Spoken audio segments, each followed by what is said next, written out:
Here we are. Ho, ho, ho. Merry Christmas. Look who we have today for this NFL NBA slate, this beautiful NFL slate today, followed by some mediocre NBA. Hey, what's going on, boys? We got JSU, whose parents are watching. I'm not allowed to say any bad words today. We've got K-Phallic, whose children are who the hell knows what they're watching today. And of course, Mangone, who was the smartest of all of us, decided to go as far south as possible. How's the weather there, buddy? How's the weather in Florida right now? Well, it was a bit of a disaster yesterday. It was 45 degrees, Holden, and the Airbnb house we had, the heat wasn't working. So that was a little ridiculous. So I froze a little bit yesterday, but I'm good now. Not at the Airbnb at Grandma's house. And yeah, Grandma sometimes watches Holden. So, just be careful with what you're saying. She listens too here and there. So, but excited to be here, talk some, football and basketball winners. I get to hang out with K-Phallic, who I don't get to hang out with too often. JSU, who some people say we look alike. I mean, someone thought I was from Massachusetts, JSU. They're like, Mango's in Florida. I thought he's from Massachusetts. I was like, you got to be thinking of JSU. Because I think with the beards, we do look a lot more similar now with us next to each other on the stream. I mean, Mangone's a Jersey boy. What are we talking about here? He's from Jersey, right? Am I wrong here? No, you're correct. That's the funny part. Someone's like, yeah, I thought you're from Massachusetts. I was just like, no, I am not at all from Massachusetts.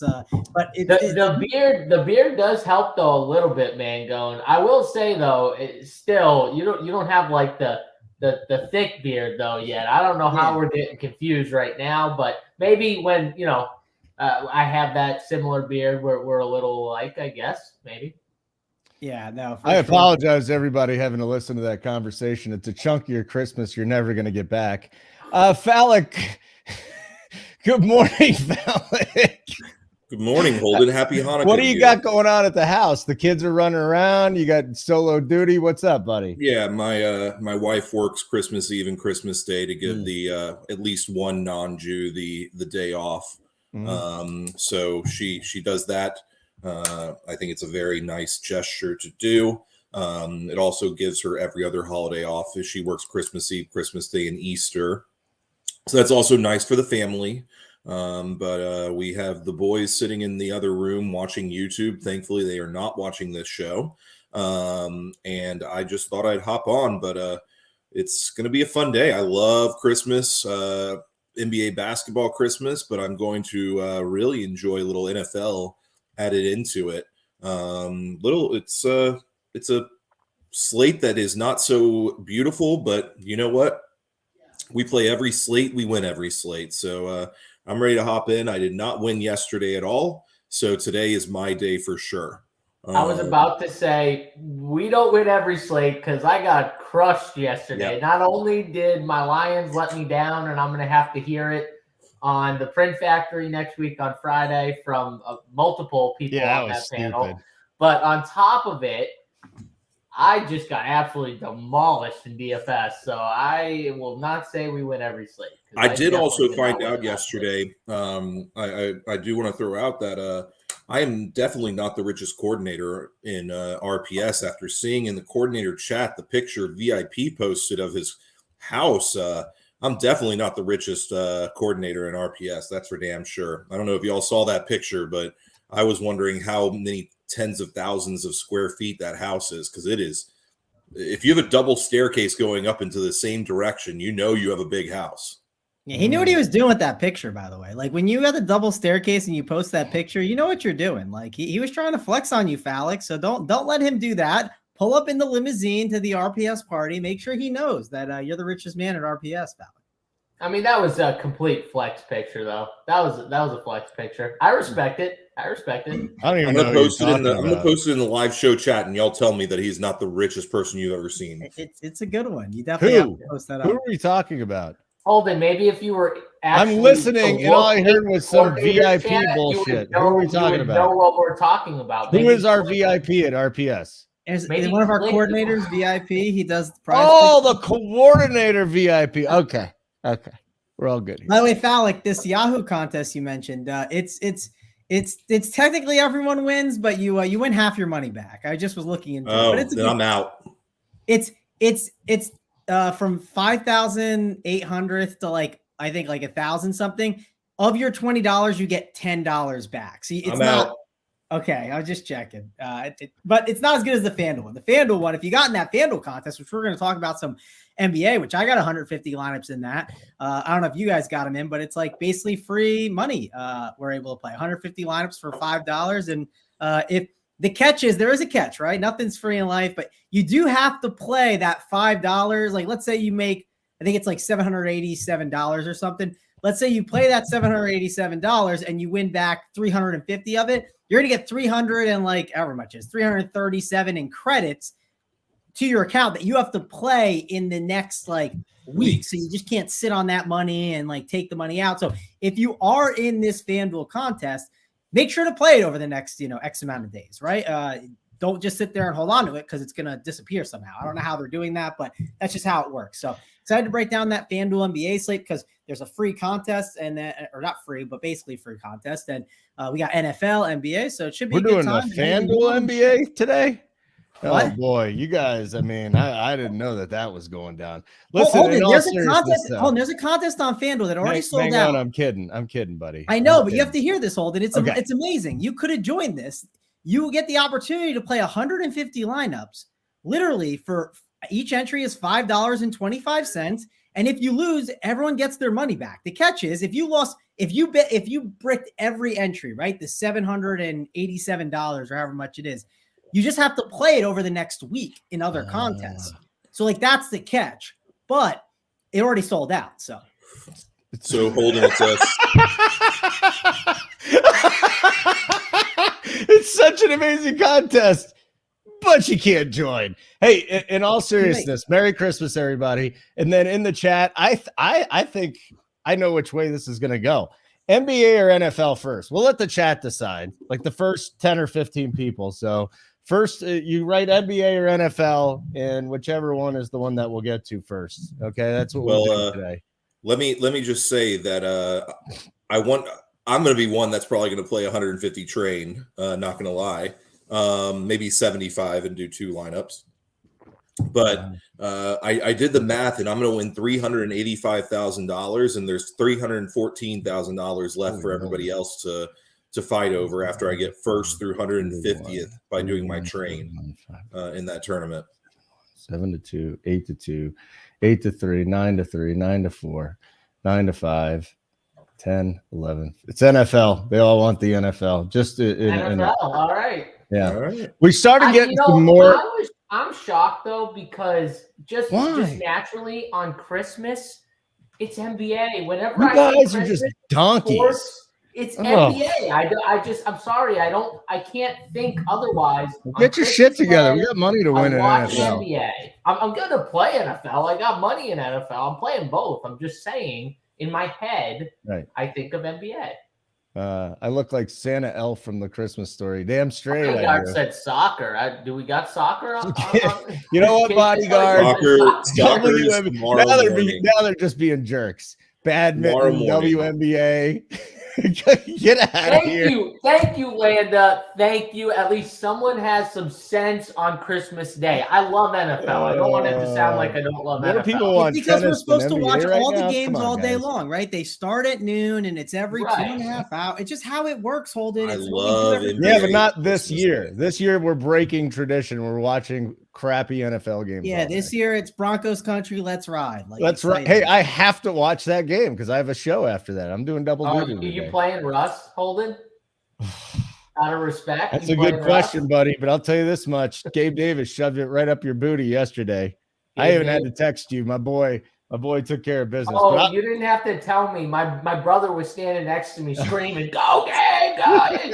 He played Gabe Davis. So I was like, oh, God, I get the text from Holden. And then my brother's yelling in my ear, screaming because he played Gabe Davis. Yeah. The Mr. other thing Gerg. is, Mr. Gerg with one of the worst takes of, is there anything worse than an NBA slate where the last game tips 10 hours after the first game locks? That's bad. This is a special day on Christmas. It gives some edge as well.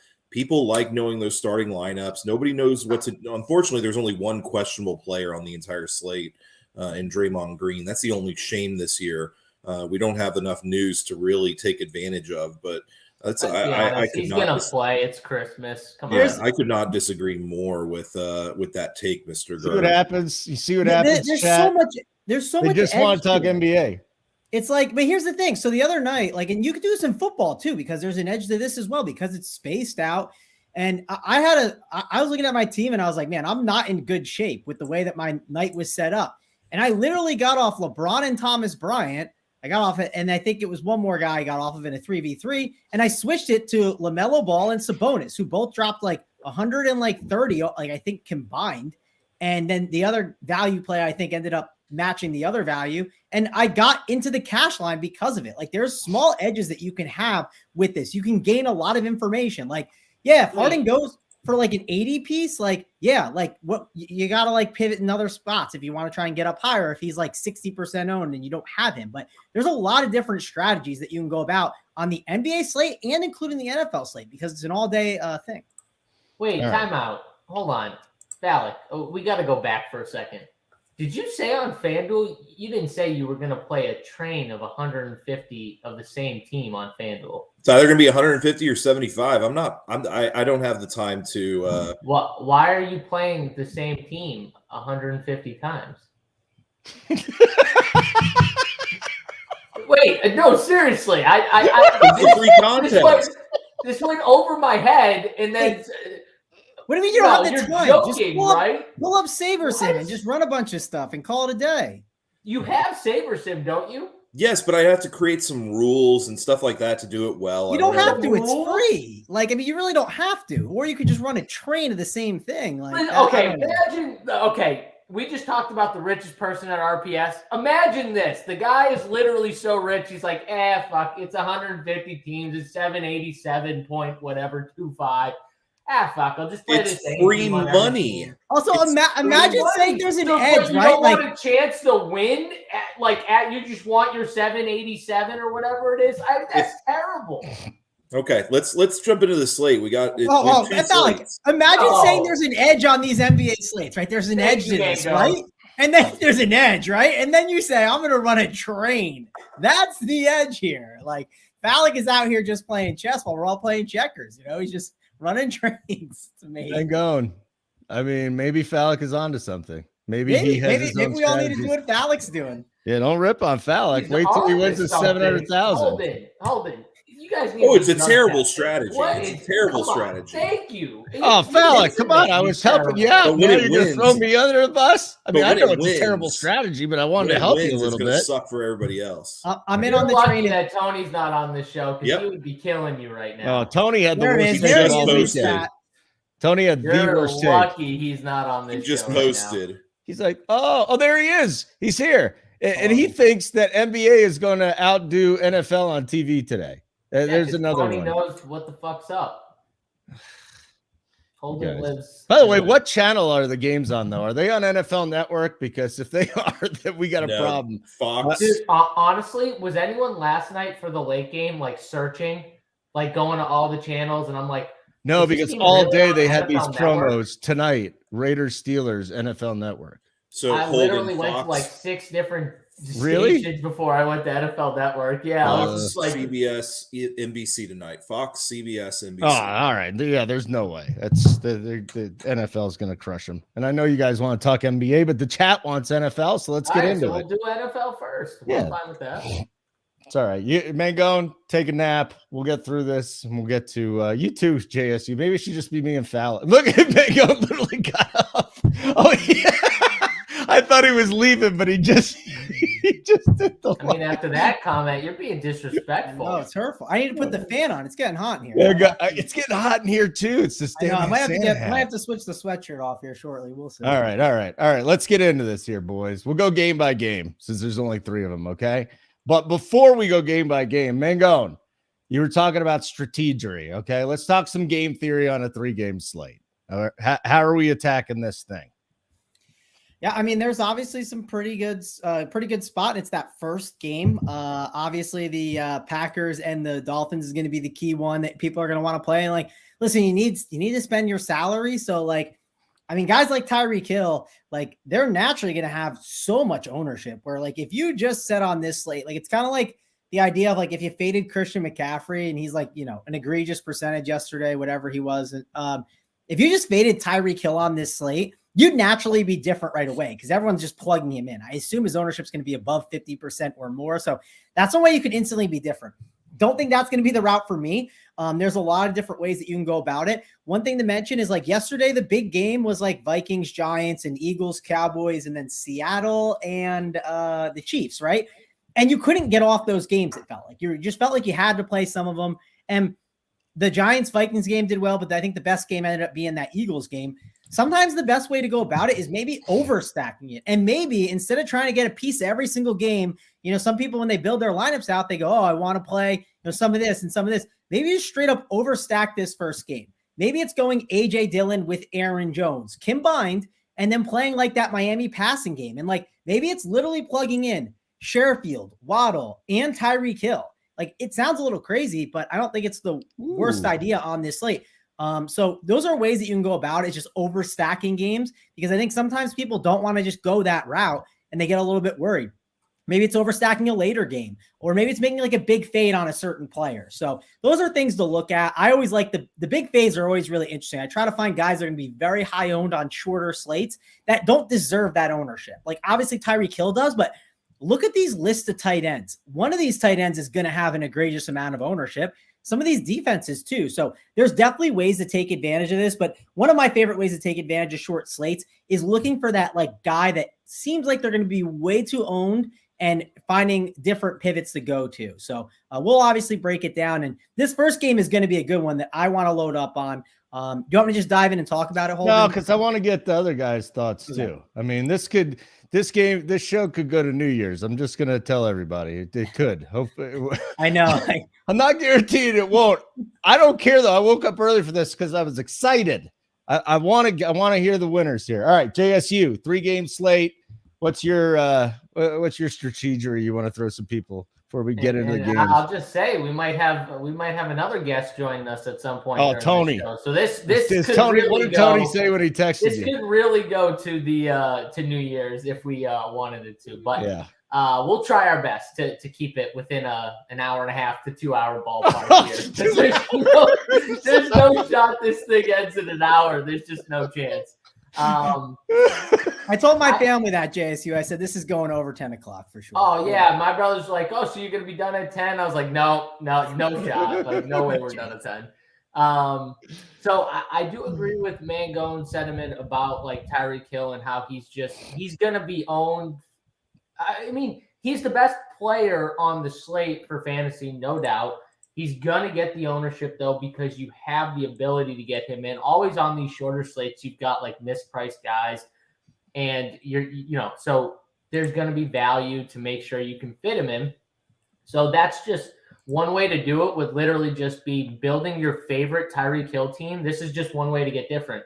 And then instead of playing Tyreek Hill, leave the 1,800 on the table, literally zero it out, and play Jalen Waddle over Tyreek Hill.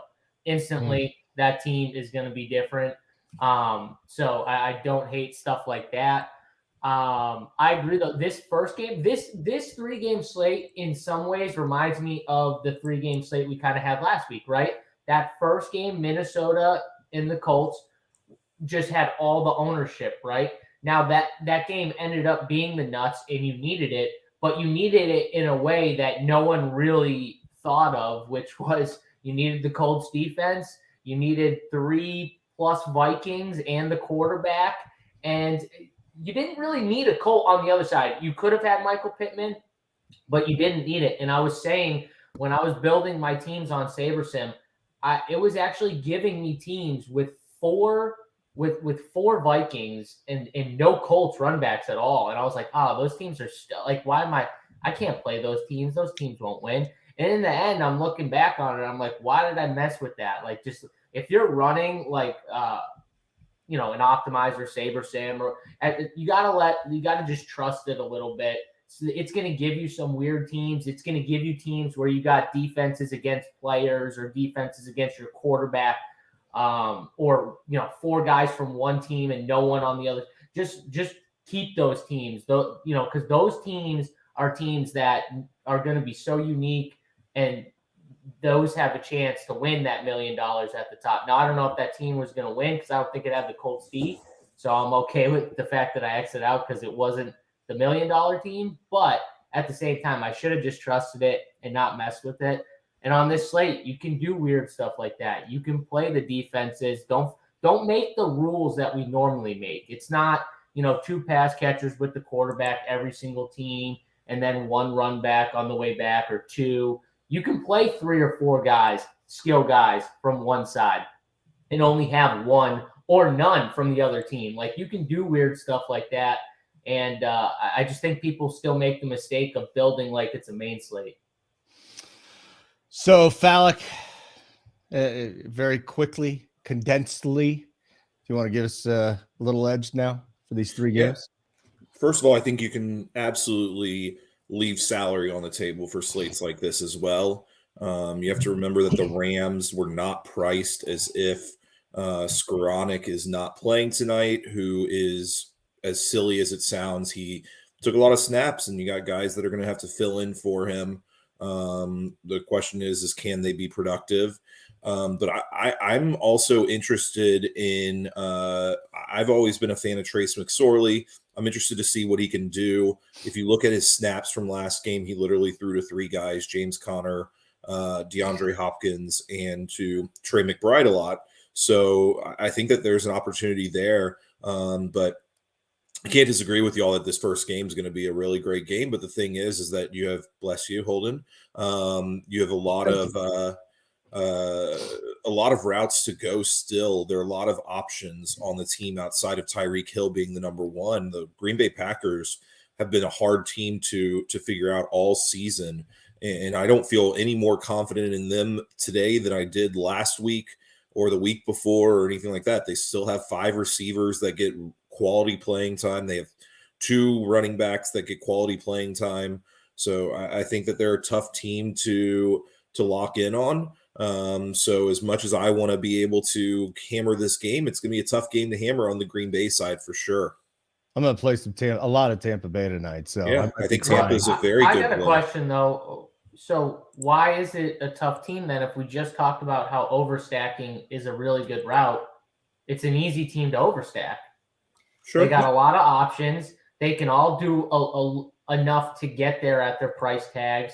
Like I think they're a perfect team to overstack. I think it's harder to overstack a Dolphins team where literally it's 2 guys plus Raheem Mostert, maybe, or the running backs. We'll just say like the 2 main wide receivers plus the running back room, and they're doing literally almost everything outside of like randomly you'll see a Trent Sherfield bomb every like 2 or 3 weeks. You'll see him catch a bomb, but like other than that, it's mainly those 2 guys that do everything. I would make the case that Green Bay is actually the perfect team to overstack on this slate. You got Arizona with Trace McSorley, like you said, where it's very condensed.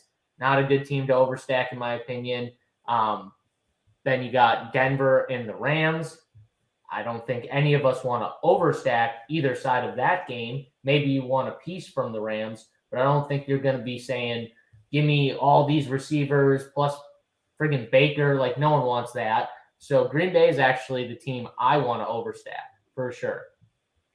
All right, let's get into the slate. Like button would be great, first of all. I don't see anything. Is that a Jamarcus Russell signed football? It is, Hank. It's Jamarcus Russell signed football. Exactly what it is. So like button would be great. Come on, it's Christmas. Merry Christmas. I got a tip for people that got gifts today too. It's not even a bad one. It's like a legitimate tip. If I remember to tell you, I will. I mean, why don't you just tell them now? Yeah, I need a tip. Can I get a tip? I need. Did any of you get new televisions for Christmas? No. Then your tip is not going to be good for you. What? Did you guys People get buy anything TVs good, still? by the way? Buy new TVs? You got a new TV? No, I'm just saying people. It's I have not seen a gift of a new TV in a very long time. Oh, because I TVs used are to so buy new cheap TVs now. for myself on Christmas all the My time. brother bought one for himself, twice. I think like a month ago. This 98-inch monster TV. We had to carry it up from the basement because he had to hang it 2 days ago in the living room. And oh my God, the thing is massive. It's so heavy. Yeah. What heavy? It was heavy, man. 98-inch TVs. screen. Oh, are you kidding me? So listen, was I huge. just got myself a new 85er. So now we got two big ones to get going here because there was the big one and the little ones. Keep the box. I'm not in phallic leaves. Keep the box. Don't ever throw your television box away if it's a television that you like, because just in case you have to move, the movers will never move it as well as you move it. That's my horrible. That's actually good advice, I must say. Maybe it wasn't riveting. TV was taller than JSU. It was taller than JSU. How many inches was it? 60? 98. Oh, 98. 98 inches is bigger than us. By the way, Holden, this is the point of the show where I tell the people I'm sorry that you had 15 seconds of your life that you wanted to get me back. I wasted a lot more time than you did, unfortunately. But they can use that. Also, how come Santa Claus has no kids? Because he only comes once a year. That's from Hammer. That's plenty enough to have kids. It's a really good joke too, Hammer, and I don't think Mangone gets it. Mangone, let's get into game number one. Look at phallic. You're Miami. I didn't totally hear it, Holden. I checked out. Why does Santa Claus not have any kids? Why does he not have any kids? Because he only comes once a year. Oh, I see. See? Good job, Hammer. There you go. Again, there's a chance he could have kids. That's pretty good. All right, Mangone, let's talk about your Dolphins. How do we want to play this? And then what do you want from the Green Bay side too? Because AJ Dillon's looked absolutely amazing recently. Yeah, I mean, there's no reason to kill Aaron Jones. They've been using AJ Dillon a ton. I guess they're still in the playoff race, so they're going to use him. I'm telling you, I still think the idea of just playing Jones and AJ Dillon, it sounds like a concept that people oh, everyone's still going to do that. Dude, the percentage of lineups that actually do that, it's not going to be that high. So I think you can play both together. Certainly pair that up with that Miami passing attack. If you went Tua, you went Aaron Jones, AJ Dillon with Tyreek Hill, and then even with Waddle also, I don't know. Yeah, you have to punt some spots, which is perfectly fine, but I think it's definitely a route that you can go. One thing I really like about Miami, and if you've watched the way that they played football, they were struggling a ton. Why were they struggling though? Because Tua was trying to throw a lot more deep balls. It seems like they're going back to what they used to do. Establish the football a little bit, throw some shorter A-dot stuff. That way you just get Tyreek in space. You like to throw him a deep ball so he can outrun him, but one of the beauties of Tyreek Hill and Jalen Waddle is once you get them out in space, I mean, one move and they're gone. It's just really hard to catch them in the open field. So I think from a PPR perspective, those guys can absolutely dominate. I think, right. Is Jeff Wilson in, Holden? Do we have the word on that? Because I know we don't have the final word yet because Mostert's just going to be absolutely such a great play if Wilson's out. He might be a great play if Wilson's in too, right? Agree. I think it's a great play even if Wilson's in. I'm not that worried about him. But this Packers defense, they definitely can get beat up a little bit on some big yardage kind of plays. I know their defense has played a little bit better and they made some adjustments there with their defense, but still not that worried about it. Miami's offense is electric. I'm obviously going to have, I'm going to be in on them. So yeah, I like these guys, Hill, Waddle, all of them. You can make an argument for every single option. And one thing I think people might not do is when it comes to the overstacking, they might not play a Miami tight end. The reason why they might not play one is because they're well, I have exposure to Tyreek Hill and all these guys where they feel like they just can't play him in the other spot, right? So it's kind of like on FanDuel. If you ever play FanDuel and you can only play it's a short slate and you can play a max of 4 guys, well, there's 4 obvious players on the team that everyone wants to play. That 5th guy's the odd man out. I could see those tight ends being the odd man out because no one's going to play them because they just say, well, I already have exposure to the receivers and I have exposure to most there. So why on earth am I going to play one of those tight ends? That's one way. If you wanted to overstack, you could certainly go that way. I'm not big on Bob Tonyan today. He just hasn't been it this year. I think there's other tight ends I'd rather take a chance on, like that running game for the Packers. From the receiver perspective, I feel like I'm more in on Allen Lazard or Cobb or Romeo Doubs than Christian Watson. I mean, Christian Watson has just ran so good, and I'm just going to hope people just keep going to him and hope it just starts to fail.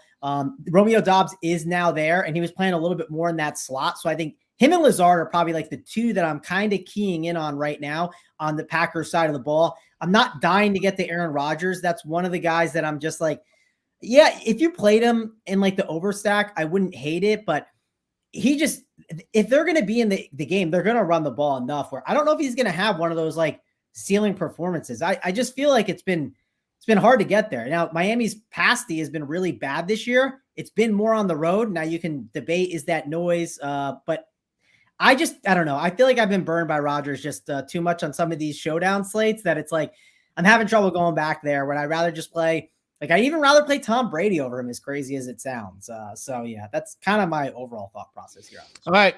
JSU, talk to me here. Can you start with the Green Bay side, please? And your thoughts over there, who's playable today? Well, everybody's playable, right? But who do you like? Yeah. So I would agree with the Tanyan take too. He's just one that, for whatever reason, it feels like they are really trying hard to get Mercedes Lewis in the end zone. Like it feels like they have one design play where like they try and fake everyone out, and then he's like left alone, but they just missed. They missed them last game. I've literally seen. I don't know why it is, but he's 2,800. If you just want someone no one's going to play, I would actually play him instead of Tanyan.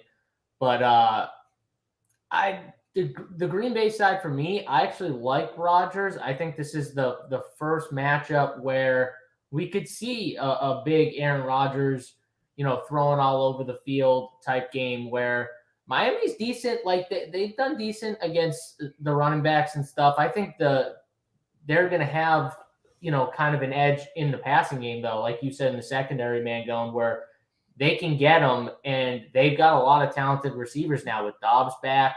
Randall Cobb on third down. He's playing a good amount on obvious passing downs, and he's looked pretty good, making some big catches. I love Christian Watson. I think he's just really good, and I think this is a perfect matchup. Alan Lazard's the one I'm like more worried about. He just doesn't feel like he's a part of the offense as much as I thought he was going to be this year. Super inconsistent too. I thought he'd be used more in the red zone and goal line situations. They are not looking to him at all, which is weird. It's more the running backs. It's Watson's a big came in as a big touchdown threat now. So yeah, I think the Green Bay side is my favorite side for sure. I love Mostert. I don't care if Wilson plays or if he doesn't play. Like, he's obviously a better play if Wilson's out, but even if Wilson plays, I still think Mostert is the number one guy there, and it's a great matchup for them. So I'm going to be playing a ton of him. It's more going to be just how I build these teams. Like, I want to be heavier on these Green Bay pass catchers, and for the running backs, I like Mostert. I like A.J. Dillon. I'm probably going to be lower on Aaron Jones because there's going to be two more running backs later on that we're going to talk about that I really want to play. So I'm going to be lighter on Aaron Jones for that reason. I'll have a little bit, but it's going to be way under the field for sure. All right, Fallick, it's break time for me. Mangone, you're in charge. Fallick, game number 1. I'll be back in a couple minutes. All right, Fallick, what do you got from this Green Bay game? All right. Well, first of all, there's definitely some injury news to keep an eye on for Miami. You got some starting defensive players who are questionable. Obviously, you got Jeff Wilson, questionable. If Wilson's out, I think Mostert becomes really good play. I think he's a good play no matter what against Green Bay. I think this there are a lot of options for Green Bay. And first of all, as was said about Tanyan, he's losing snaps every game. Like, it's not only to Mercedes Lewis, it's also to DeGuara or whatever. Like, he's playing less than half the snaps, even less than half the passing plays last game. So I don't think that he's in play at all. I'm interested in Aaron Jones. That's the guy I'm interested in on the Green Bay side. I'm still going to be interested on Aaron Jones, and I think that he's going to – this is a must-win game at this point for Green Bay, as we talked about. I still think Green Bay is going to make the playoffs personally. It's just been my call. I said it with JSU on Monday. I stand by it. I feel better about it as I watched the games yesterday, and everything fell the way for Green Bay to move up even more. Also, watching the Jacksonville basically lock their playoff spot in their spot in, it feels like, for the most part, unless Tennessee figures things out, was fun to watch. But I have a lot of interest in Aaron Jones. I think that they can utilize him in really, really impressive ways, and I feel he's healthier hopefully this week to be ready to break out a little bit. And I think he's priced up too much, which is nice also in this type of slate. Like we say that pricing makes it hard, but in these type of situations, when there is plenty of value that you can play, whether it's now or later, makes me interested in Aaron Jones for sure. Yeah, I think it's good to obviously be interested in Aaron Jones here. I mean, it's a pretty good spot for these running backs. And also, like, Falik, the winning lineup has to have 2 running backs, right? I like to talk about this sometimes. Like, we kind of tend to forget. And, like, there are not a ton of running backs that I absolutely love. And he's one to obviously love. Like, there's Leonard Fournette, there's White, there's James Conner. Like, there's good options, but you're not racing to play these guys, right? We haven't been jamming these guys really on these slates. And, like, James Conner has a backfield that he's going to have all the workload, and it's in a matchup that we never want to target. So we obviously, we'll talk about that game as we kind of get there. JSU, do you have any like final takeaways from this Green Bay game, or do you want to move on to this next one? I don't have any like final takeaways. I would just say that I'm going to be heavier on the Rodgers side for sure, and the pass catchers. But this game's the best game for sure. On how you want to go about, attacking it is up to you, but there's a lot of different ways to do that. And it's tough to see like the Russell Wilson, Baker Mayfield game, just putting up a ton of points. It just really is. Like, you can pull plays from that game that we'll talk about next. But it's really tough to see. So for me, from a stacking standpoint, I think there's really only 2 games where you're going to be wanting to like heavy stack. And I have a different opinion than you on at least one side of one of these next 2 games coming out, because I'm definitely running to play some plays from one of those teams. So we'll wait until we get there to talk about them. But so someone said that something about Eric Rowe can't stop anyone. First of all, that's news to keep an eye on. Eric Rowe's questionable at this point. He's been a limited practice participant all week, but he is questionable.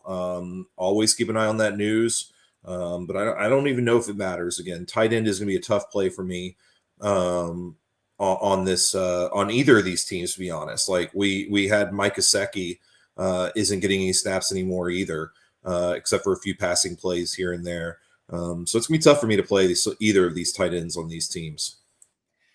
Cool. Yeah, I mean, JSU, I'm definitely excited to see which side you're on, because there's definitely a side that I like for sure. And one thing that you just brought up, just a point, like I saw someone in the chat say, hey, I'm going to play Mostert and I'm going to play Wilson together. Like, one way to just instantly be different. I'm not saying this is the way that you should do it, but I like to think about these ways. This is why I do my single entry 3max. I like to talk about these ways to be different, to help just let you guys think through these processes too. What if you played Jeff Wilson Jr.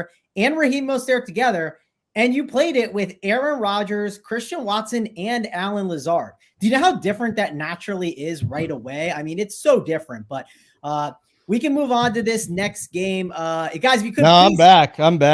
I know, Holden. This was me doing a handoff. I was going to say, guys, thanks, hit that like, subscribe to the channel. We're here on Christmas, right? And this thing it's going to be a longer show, I think. And Big T is going to possibly pop on. We have almost 800 watching. So get those likes up. We don't want to get this thing over premium or anything like that. So hit that like. If you want to sign up, use that code HOHOHO25. Get you 25% off your first payment. And Holden, we have now moved on to the Broncos game. Oh, I know. I was listening. I mean, look at Mangone just doing Holden's job and his own job at the same time. Hey, let's not forget. You're just getting owned right now. Mangone just owned you. This is optional for me.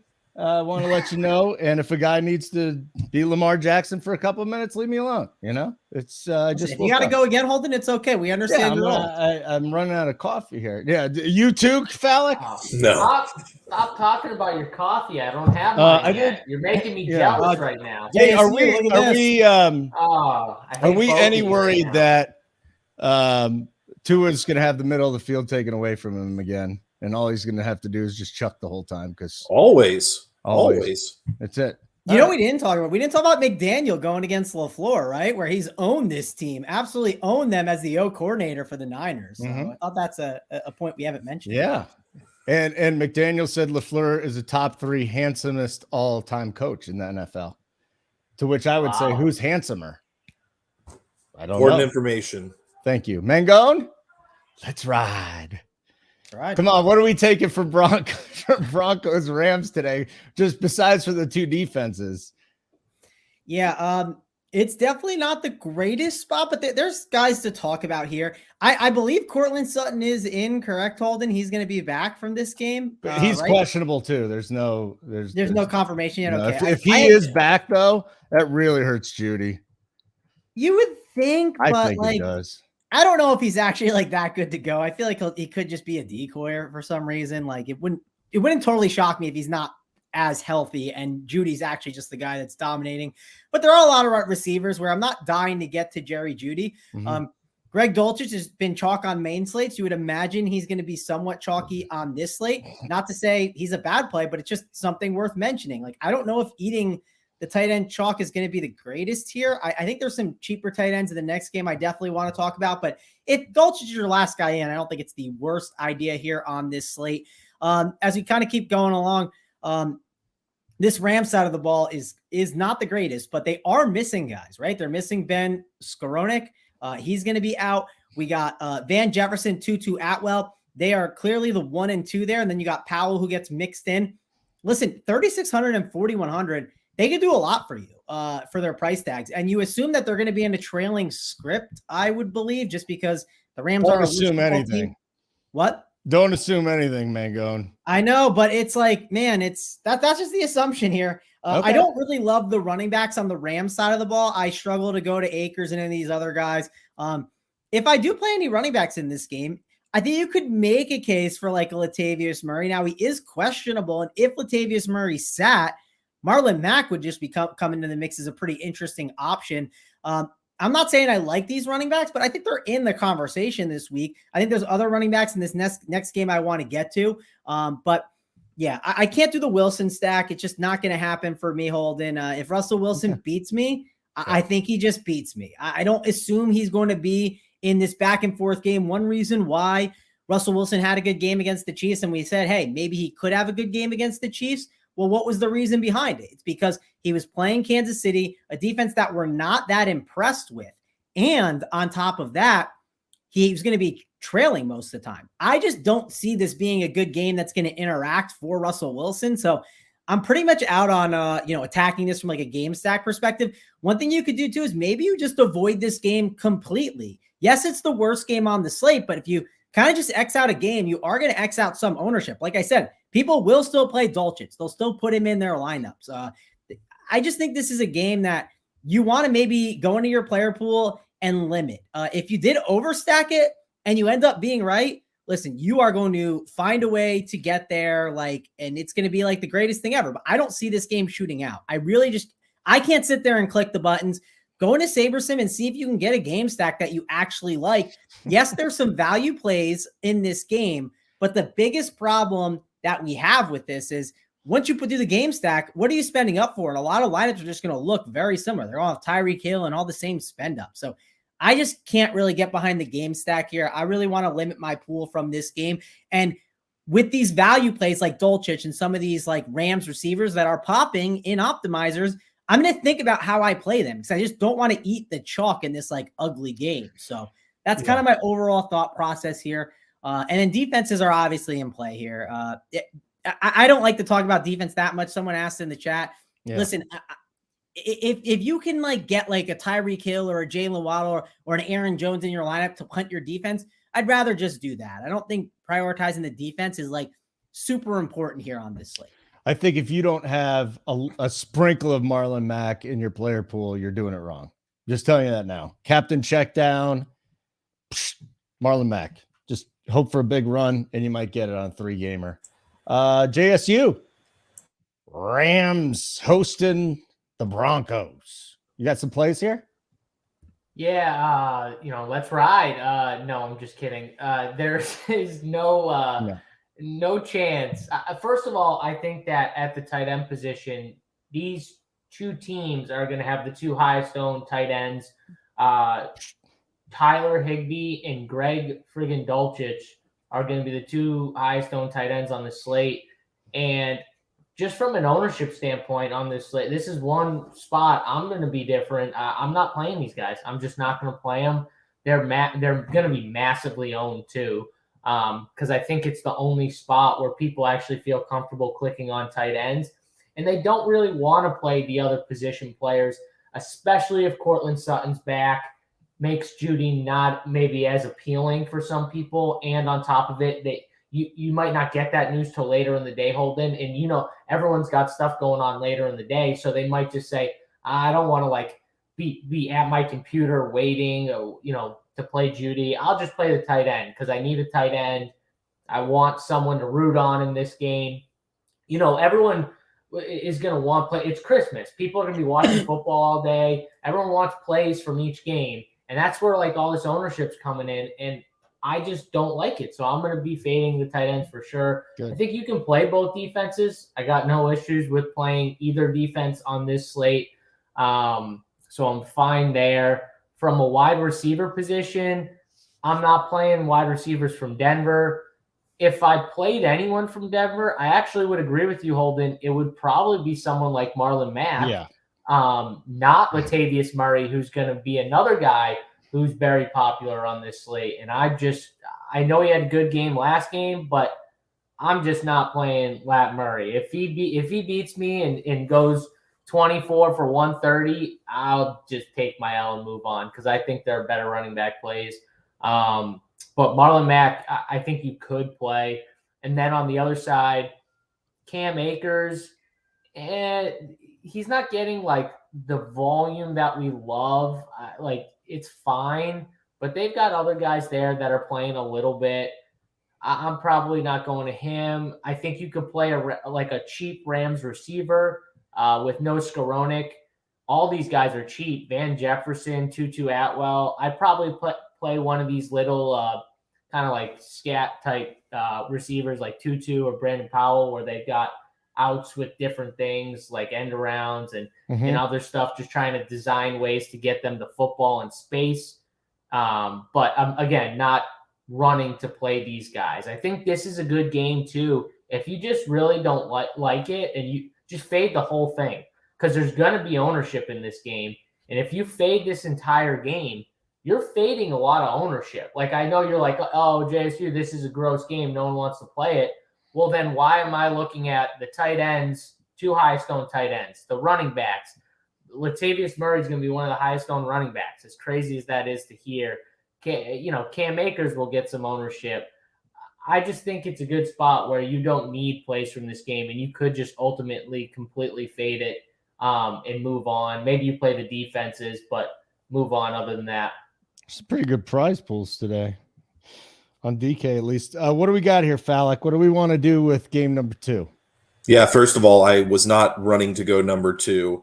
I have 2 kids in the other room that I'm dealing with, so I apologize for rushing off, but don't worry. I've already taken care of my business to be able to be on this show for a little while. It's an hour later where you are. So yep. Fallick, it's okay if you have to dad for 5 minutes. Yep. Anyways, Holden, I didn't hear. Or Murray, we're just on the Broncos Rams. Yeah, no. Murray and Sutton. Yes, or are they in or no? We don't know about Sutton. Murray's going. He ain't going anywhere. All right. So first of all, I think that the guy for the Rams is actually, to open up everything that you want, is Austin Trammell at 3K. Little 5'10" guy. I think that he got all the snaps that Skowronek was out for. So if I were to play anybody for the Rams, 3K Austin Trammell or 4.1 Van Jefferson are the only 2 guys are the only 2 guys that I'd have interest in personally. And for the Broncos, if Cortland Sutton's out, you got to be interested in Jerry Jeudy no matter what. I think that he's definitely in play, especially with Russell passing and not Brett Ripien. And then obviously I agree with Marlon Mack. I think Marlon Mack's definitely in play. They got to see if he can do anything, right? At this point, he's shown that he had maybe a good enough running back for the system, and this is an opportunity to see what he's able to do. Holden's on mute. Really? Alec, I'm coming right back at you, buddy. I'm coming right back at you since you're so succinct with your words. We got a nighttime game tonight. So get your thoughts on the Buccaneers at the Cardinals. How popular is Tom Brady, his weapons going to be? And then on the flip side, Trey McBride, who McSorley actually looked like he liked them a lot. Yeah, so the interesting thing about the Tampa Bay Arizona game is that Tampa Bay is such a script dependent offense, which really makes it a little bit of fun. Is you can script a game and be able to build accordingly for this. So if Tampa Bay, if you think that they're going to go up early, then that gives you the opportunity to play either one of these running backs, Rachaad White or Leonard Fournette. If they go down early, then it gives you the opportunity to play, again, either of these running backs, plus it adds in all these wide receivers into the game. The big news that we're waiting for is Julio Jones. I've not seen anything on him. I don't know if any of y'all have. But Russell Gage looked great in the game, like really, really solid in the game last week. It's important news. You also have questionable pieces on the defensive side and on the offensive side, to be honest. But Vita Vea's out as the nose tackle. Have to have interest in James Conner no matter what. Like, I think what's nice again about Arizona is you can really focus in on three guys in DeAndre Hopkins, in James Conner, and Trey McBride, in my opinion. Obviously, you can also look at Marquise Brown, but those are the three I'd be focused in on with Trace McSorley. That's what again I really like that it's such a script dependent team. Again, a lot of questionable tags, like even Marquise Brown, is questionable for the game today. So lots of questionable tags on both teams that is going to affect things that people don't realize. Like a lot of, except for Brown and Julio Jones, you just got a lot of pieces that are injured that could make this a fun little game to play. Arizona has nothing to play for except for Cliff Kingsbury's trying to keep his job. Not sure if it's even a chance that he will at this point. And Tampa Bay needs to find a way to win. So I just think this should be a more enjoyable game than people are giving it credit for. I think Trace McSorley is a talented quarterback as well that can do a lot of things. I don't know if any of them are good, but he can do some things.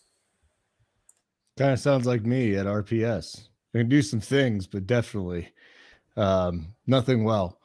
Yes, I'm unstable. Is my connection unstable or just me as a person? JSU, the night game. I mean, it's Tom Brady, man. He's got his weapons. Yeah, so Falk was talking about injury news and stuff like that. I can't believe he didn't bring up the fact that it looks like Tristan Wirfs will be back. I mean, really good tackle. And this is monster news because we all know that Brady needs his offensive line. Like Brady is immobile. He needs to be upright in the pocket to make plays, and he can't do that without an offensive line. He doesn't have the mobility to, have a bad offensive line and be able to, get away with it like some of these younger guys on different teams. So for me, that's actually big news. I think other interesting news is the fact that you got a lot of defensive guys, that the Bucs are going to be without, not just Vita Vea, but the two safeties are Antoine Winfield, the safety, didn't practice. It looks like he's questionable. So we'll see on him. Well, I think Levante David didn't practice on Friday, which was weird. Vita Vea's already out. Carl Nassib's already out. Jamal Dean's already out. Just a lot of defensive players. They're really hurt in that defensive unit, especially the secondary. And so it's an interesting game. My issue with it is I just think this is one of those games where Brady and company, they just run all over Arizona. They get their tackle back. I think the two running backs on this slate are really, really good plays. I like Lenny Fournette and Rachaad White a ton. I think you could actually even play them together. I could see where both these guys end up getting on the winner. They're both not going to get as much ownership either on this slate. Definitely not together. I mean, but just in general, I don't think either of them are drawing a ton of ownership. So you put in all that. For me, Arizona, you can get them, you can gash them on the ground. And I think after all these games where Brady is kind of had to, passing wise, carry this team. I mean, 44, 55, 54, 43 attempts his last 4 games passing. I think this is going to be a game where they're going to run the football and they're going to try and just keep Brady upright. They're going to get a lead and they're just going to hold it. I don't trust Trace to really keep this game interesting. So I like the running backs for the Buccaneers a lot. I'm going to play both of them a ton together and just on their own. And then I think for the Arizona side, the only guy I'm really going to play is Trey McBride, just because I need, if I'm fading those 2 tight ends in the other game, I need some tight ends to play. And Trey McBride's going to be one of them just because he's cheap. And McSorley definitely will look to him, look like he did when he was out there last game. So him, and then Cade Otton and Cameron Brate. I like Cade Otton a little bit more, but Cade Otton outsnapped Cameron Brate. I think he's just better than him against Arizona. He's 3K. I'll take my shot on him. So I really like the Tampa Bay running game plus the tight ends from this game. All right, cool. Mangone, before we get to the NBA, all you got to do is talk about one more game, this night game. I'm kind of with Fallick too. I don't think this is going to be as bad as people think it is. At least you might have some points in this game. Yeah, I mean, it's not going to be as bad as I think we think, but I think from a DFS perspective, one thing to love about this Bucs team is Tom Brady has that short throw that, I mean, when Chris Godwin catches a 3-yard slant, that's 1.3, right? Like that's the equivalent of a running back running 13 yards. Like the amount of PPR that adds up when you play with Tom Brady is good. And White and Fournette agree with JSU on that, like both of them. I think this is a great overstack opportunity. If you overstack the Bucs side, we do see the Cardinals. They like to, send that blitz at times, but with having Tristan Wirfs back and the quick throws that Brady can get off, I do think this is a good opportunity for Tom Brady and the overstack, just because you're hoping they throw it a bunch. And when they do throw a bunch, you're going to get a lot of those PPR opportunities.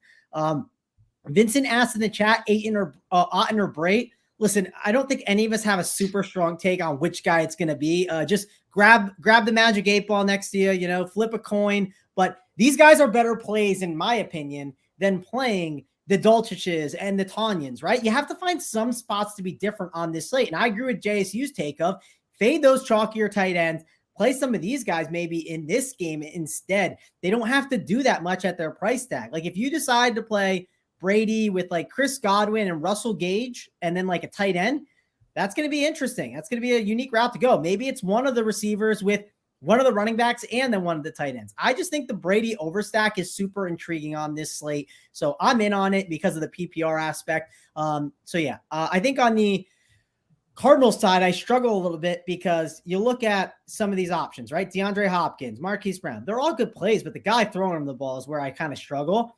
You could make a case for James Conner and just the volume he's going to see. Naturally, he could find his way to get there. I'm not dying to play it in this matchup, but I wouldn't talk someone out of it just because it's a guy that's getting 100% of the work. So I think he could find his way there. But I'm really not as excited about these Cardinals receiving options. If I play anyone, it's probably more so like James Conner. And then I think the Bucs side is a side that I really kind of want to load up on a bit. And you got to like the Bucs defense too. They can obviously make a ton of plays and be that defense that can, kind of get the job done and be the winner on the entire slate because of the ceiling that it has. All right. Mangone, I like what is my running back what is one catch for 5 yards for my running back get me? Yeah, get you 1.5. I mean, it's damn, I'm in. That's why unless you're on FanDuel, backs. and then you get one.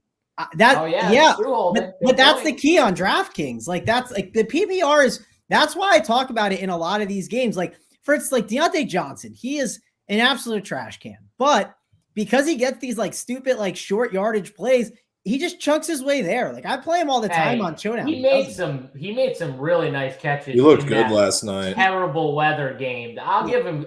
I think he's been terrible all year, but man, last night he was catching balls that, I mean, look at some of these other weather games. We saw how many balls do we see hit receivers' hands and go right off their hands? He was snagging balls in the air. It just insane. So I'll give him credit. He made some big plays last night. It's fair. I didn't catch all the game, but I played him in the captain, and I was like, man, like he's getting the job done like always, right? PPR wise, it's not like he has these huge ceiling performances, but in these games that we think are going to be dusty at times, which I think this Bucs Cardinals game could be, it's not saying it'll be 3-6 or something, but it's not going to be like this game's going to be like 35 to like 31, like that Eagles Cowboys game. That PPR really adds up. And when you combine it with this Broncos game, I think it's going to matter a ton. So it's a good overstack spot too, because a lot of people are going to have trouble going in and putting like Tom Brady with like Rashad White, Chris Godwin, and like Russell Gage. Like they're just going to struggle to do it because it feels disgusting. They want to load up on that first game, and you can play that overstack, get pieces from that first game, and then make some decisions later on. Okay, do I think this is the right spot I got to go to? If you feel like you're really dusted and you think that Bucs side is too much ownership, if you want to get crazy, go jump on like the Broncos side and hope it could go crazy. I don't know.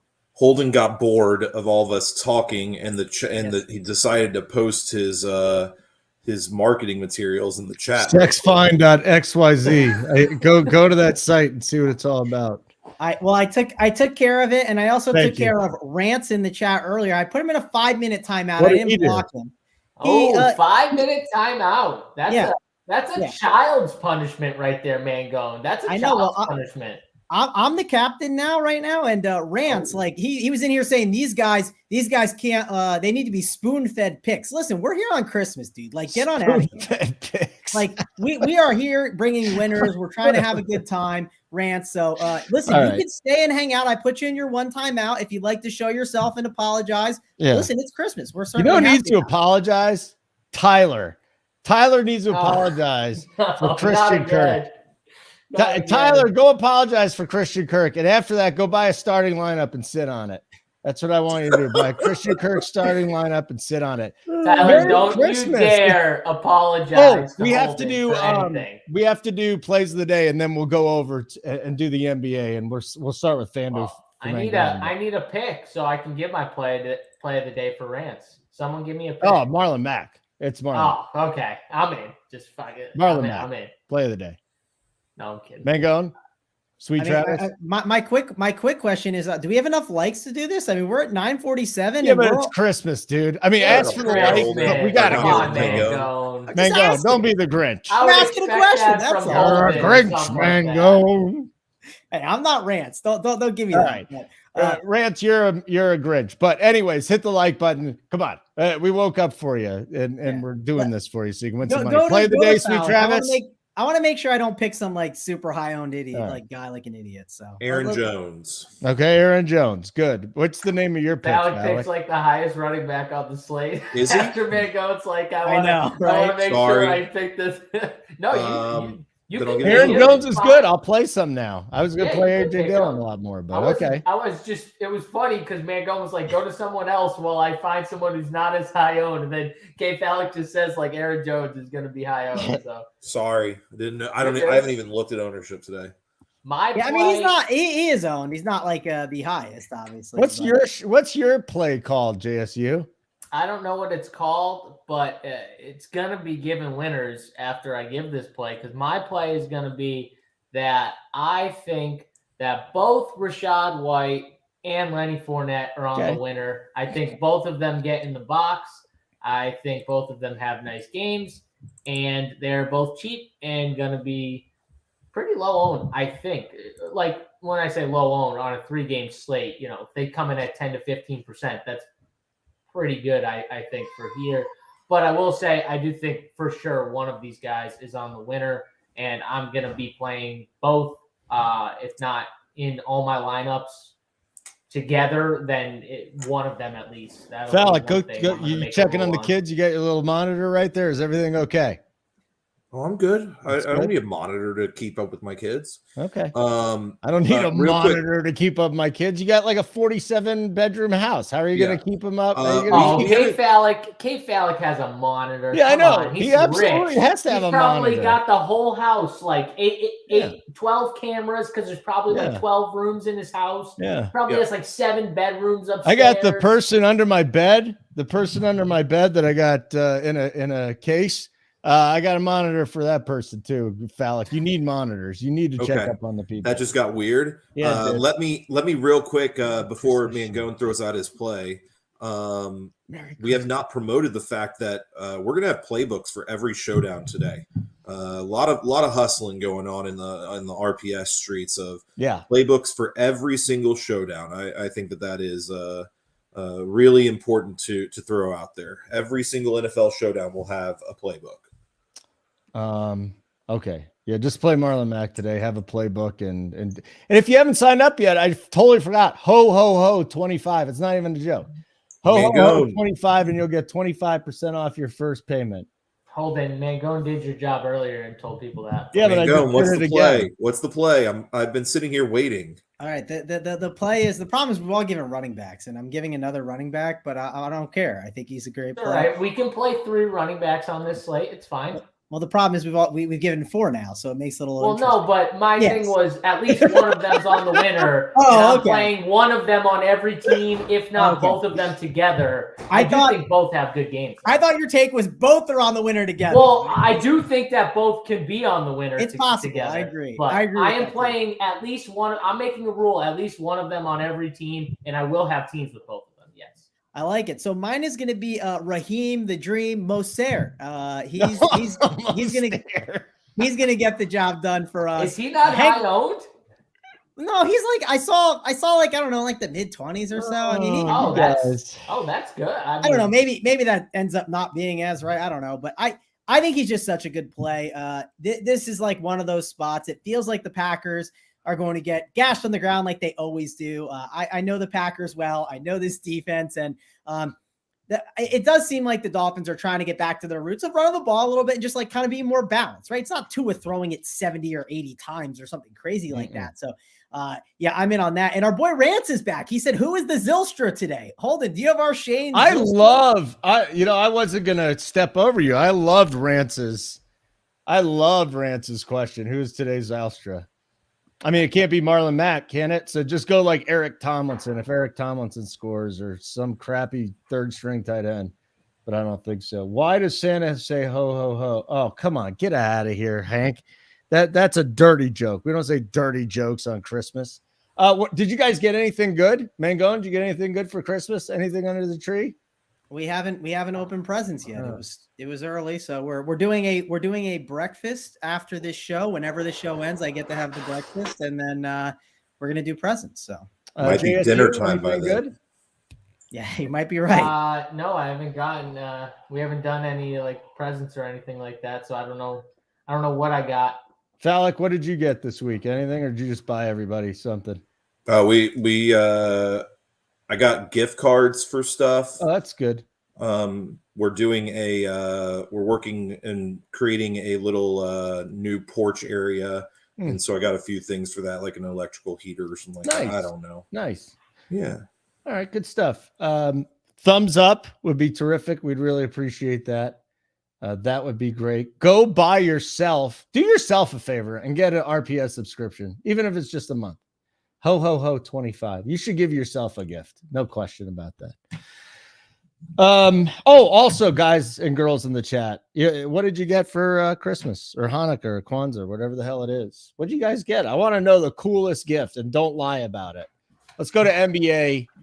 Mangone, what's so funny? Is that Reggie licking yourself? Or what are you doing? No. Is that your girlfriend? Just go over your there. wife? No, Reg did just come in under the desk and then around. Mm-hmm. Tried to push my feet like he tried to turn my chair, and then he walked back over there and said "screw you" and jumped on the couch. What the people really want to know is JSU rocking matching pajamas today? That's the real question. Yeah, no match. Put Myers on a 5-minute. Put Myers on a 5-minute timeout right now. You could talk like that in the chat, in a private chat. You can't do that in a public show. 5-minute timeout. All right. for Myers Myers. is in timeout. Thank you. Why- You are 5-minute time. timeout, Myers. Bad boy. Why No is gifts. Myers in timeout? Because he said horrible things that he can only say in the premium chat. He did say mean things to Holden. So Yeah, he and gets you a can five. do that, but it has to be behind the paywall. Okay, Mangone, FanDuel NBA 5-game slate. I mean, you talk about both, but you're so excited about this contest that you got us all excited about, and then told us that it locked at the end.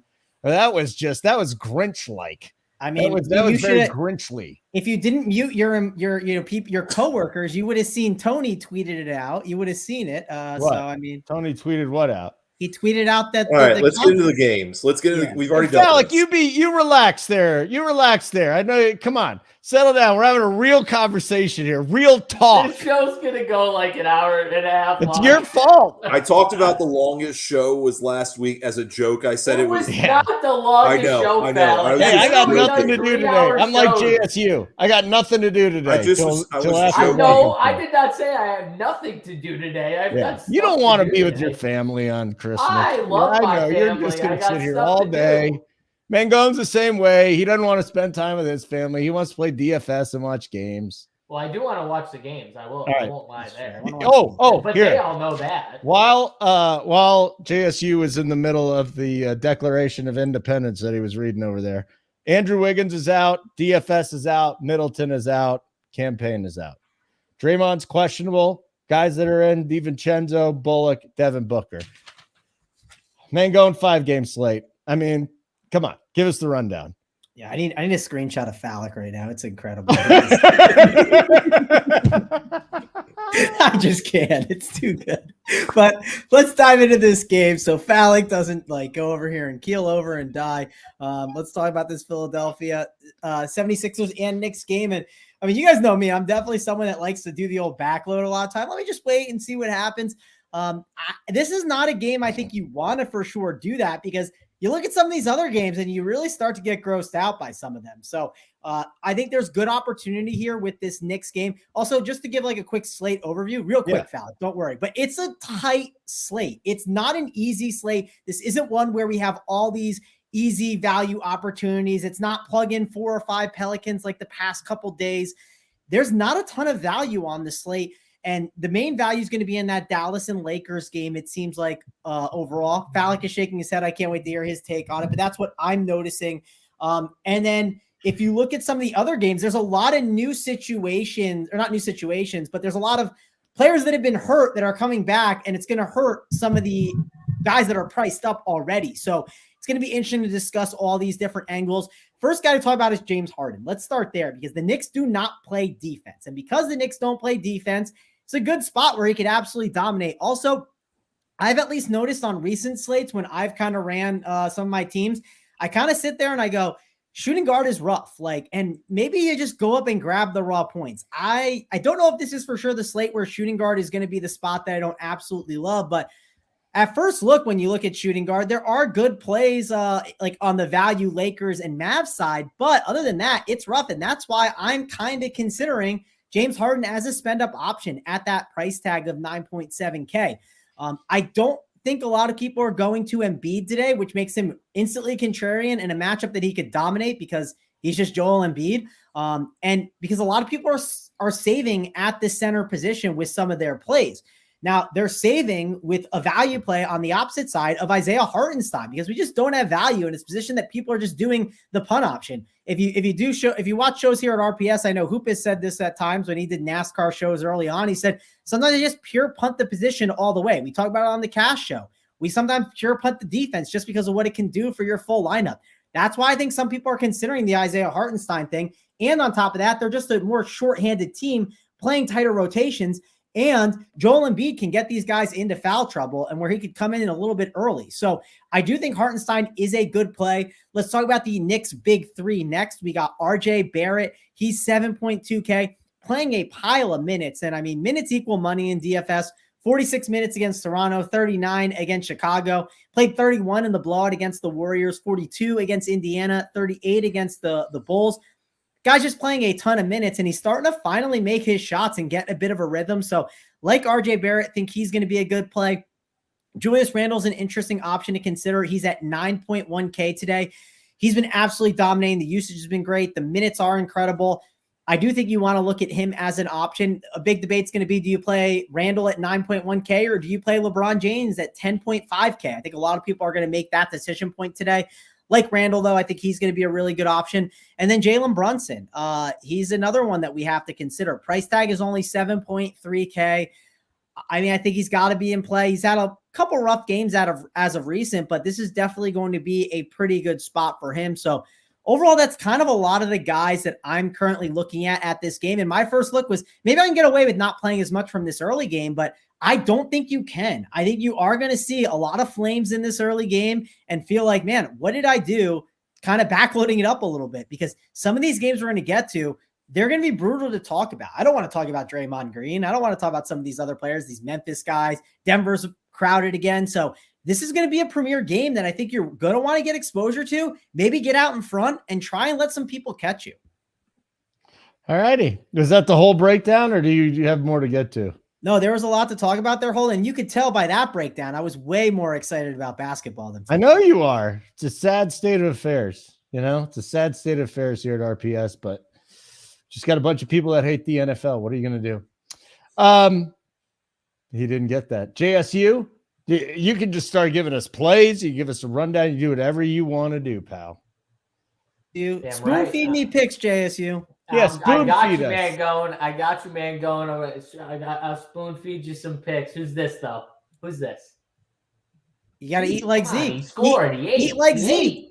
10 touchdowns in 8 games. Yeah, he's been eating. So I agree with Mangone that this game, it's tough not to play some of these guys just because of the minutes.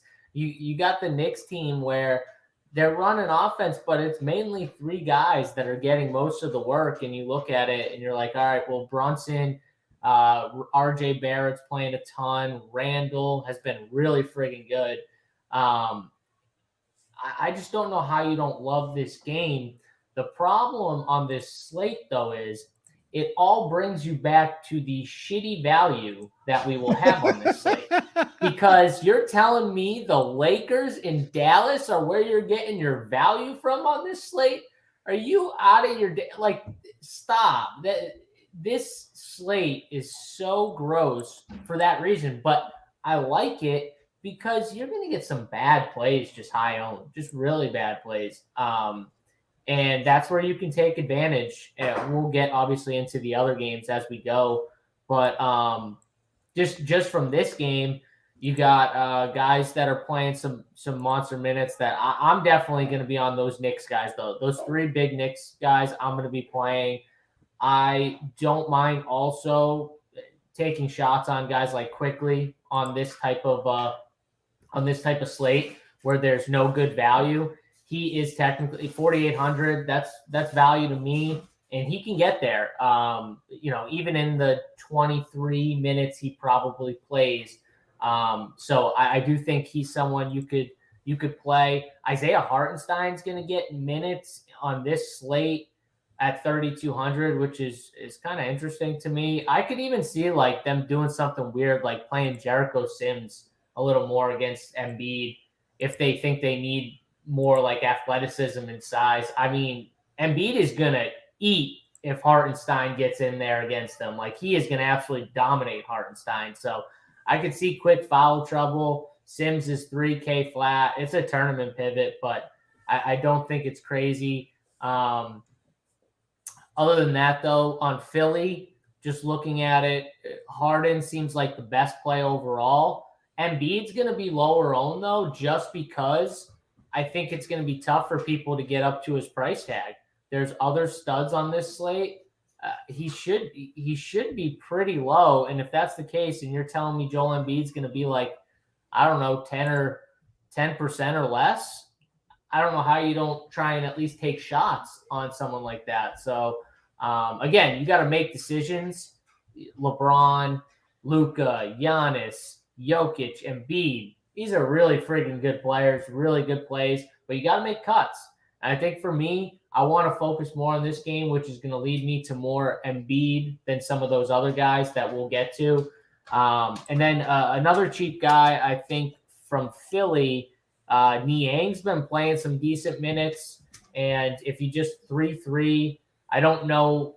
I don't think he's going to be like highly owned either, which is the other thing. Like you're getting guys like Wenyen Gabriel, Austin Reeves. I think Austin Reeves is actually good, but Hartenstein, Patrick Beverly.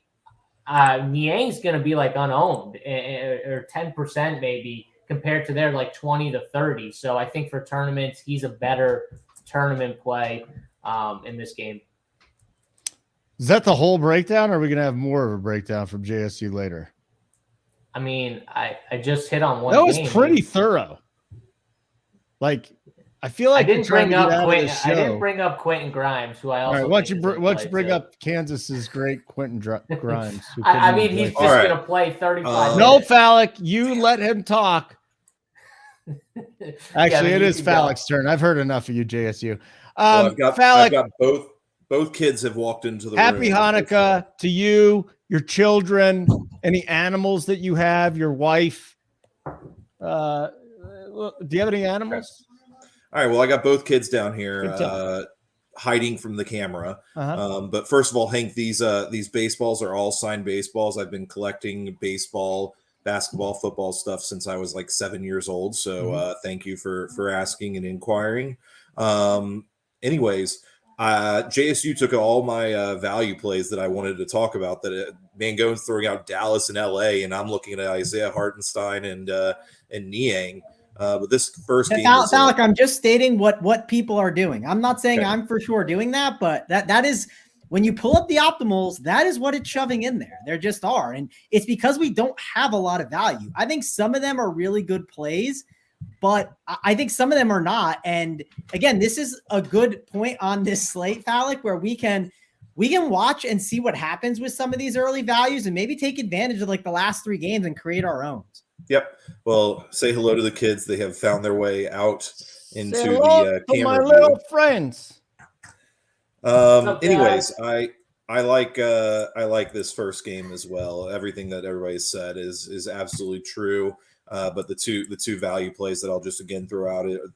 Everybody's wondering what are the values for this slate. I think you need the value for the slate. Is definitely Hartenstein. Could get extra minutes, especially if Mitchell Robinson gets into foul trouble. I think he's like guaranteed 20, could get more. Jericho Sims is directly connected to Julius Randle now more than I think people realize. So definitely less interest there. And then on the Knicks side, or on the Philly side, Niang has been playing a lot of minutes, and they've really tightened up that rotation to be able to fit the other guys. Tobias Harris is definitely a better play on DraftKings than FanDuel as well. That's your whole breakdown of a 5-game slate? The first game, I thought we were just focusing on the first game. Have you been listening to these gentlemen? Yeah, I've been listening to all of them talk about the breakdown. I literally talked about one game. What do you mean? You want to keep I going? literally just talked about one game. Yeah, I mean, that was one game? Oh, my God. All right. That was one game? Move us on, Holden. The lock is in an hour and a half. Good morning, Fallick children. I hope you got all your wishes and dreams. Holden, we got to build teams and do family stuff. Well, I know. Shut up. You taking 10 minutes for one game, JSU. Mangone. Yeah, what's next? I did the Lakers. Merry Christmas. Yeah, I did the first game. I told my family. It's time to do the second game. You know what the second game is today? Yeah, I do know what the second Lakers game is. Do you know what the second and the game Mavericks. Yeah, so the second game is the Lakers and Mavericks, which I've discussed a little bit about, but most of the optimals are pushing those guys on teams. And I'm not saying that you can't play some of these guys, but like I've seen teams that go Luka, Dinwiddie, and like Hardaway Jr. And I'm like, what are we doing here? Why are we playing all of them? Are they all going to get there? Yes, the Lakers defense isn't good, but we need to think a little bit about how we're playing some of these players. We need to set some rules on our teams. At least that's my opinion on it. So the reason why we're obviously liking some of these Mavericks options is we got Chartman here himself. He could tell you once Dorian Finney-Smith went down, they've been playing a very, very tight rotation of players. And that's why you are going to want to consider some of these Dallas Mavericks. So I think they're in play. Because Dorian Finney-Smith went out, you got Like I said, Tim Hardaway Jr., Dinwiddie, and Luka, all good plays. If you do play Luka, though, you are really sacrificing with your team. So that's another thing to point out. They're going to be in a pretty good spot. On the Lakers side of the ball, they have been pretty banged up because they have no Anthony Davis. They've gained some players back, which is going to be key. Some of the options that they got back, Austin Reeves, I think he's going to be a pretty good option. I assume he's going to be into that starting lineup there. He had a pretty good game the other day. He's 4.1K. Another thing to note, he is guard and forward eligible, which he slides into that shooting guard spot, which again, sometimes can be a little bit rough to roster some options. Patrick Beverley, he finally had a good couple games here, but he could certainly shoot down and not have a good game. So he could easily have that 13-point game at that 3.7K price tag, and you're not very excited about that. So that's one thing to kind of note. LeBron James at 10.5 is a pretty good spend-up option. Like I said before, there's going to be a big decision point. Is it him or Julius Randle as a spend-up forward? I think that's one decision that people are going to be looking at. And then Thomas Bryant at 5.6K. He has really slid into a really nice role for AD. He's been solid overall, but at 5.6, I don't think this Dallas matchup is like the perfect matchup for him, where I do think there is some bust potential. Fal, you're shaking your head a little bit, but it is the perfect matchup for him. I think it could get small ball a little bit. You don't think it could go small at times? No. I think it could, but maybe the only reason it doesn't is because they just have no one else. Is that the reason behind it? Yeah, DFS is out, so you got Christian Wood and Dwight Powell splitting those minutes at this point. Yeah, that's fair. They all have Dorian Finney-Smith. That's a fair point. So those, okay. I think that you like another interesting cheap value play that's kind of dusty-ish, but he's been getting more minutes every game right now is Dwight Powell going against this Lakers defense. To be honest, I think he's a better play than we all realize, or most people realize. I guess I realize it. Austin Reeves was already talked about. I'm not playing LeBron James going against Reggie Bullock personally. I'm not interested in that. And then, Dallas, I'm probably not going to play anybody except for Dwight Powell. Don't give me Davis Bertans. I know he's being talked about. Not interested in playing him today at all. I got a question. Why against the Lakers are you not interested in a 3K dude who's going to shoot threes and they're going to be open against the Lakers? Yeah, and they're short guys covering. No defense. The Lakers. Okay. Charlotte, huge, like these teams where you get them, these are the teams where you pull these only offensive guys. Like Bertans isn't going to do anything else, right, Falik? That's why we don't like him normally in fantasy, because he really doesn't. He's a shooter. He's just going to chuck. He's not going to do much else in the stat column. But if he's playing 15, 16, 17 minutes, like he probably will, and who knows? Who's to say that the Lakers are terrible? Who's to say Dallas just doesn't smack this team, right? Maybe it does make the case more for someone like Davis Bertans, even Wenyen Gabriel. Honestly, I'll give Rubio a little bit of credit. He was in the chat. The only reason why I don't give him full credit was because he's been saying Wenyen Gabriel for like 3 slates, and he was terrible. And then finally last slate, he was good.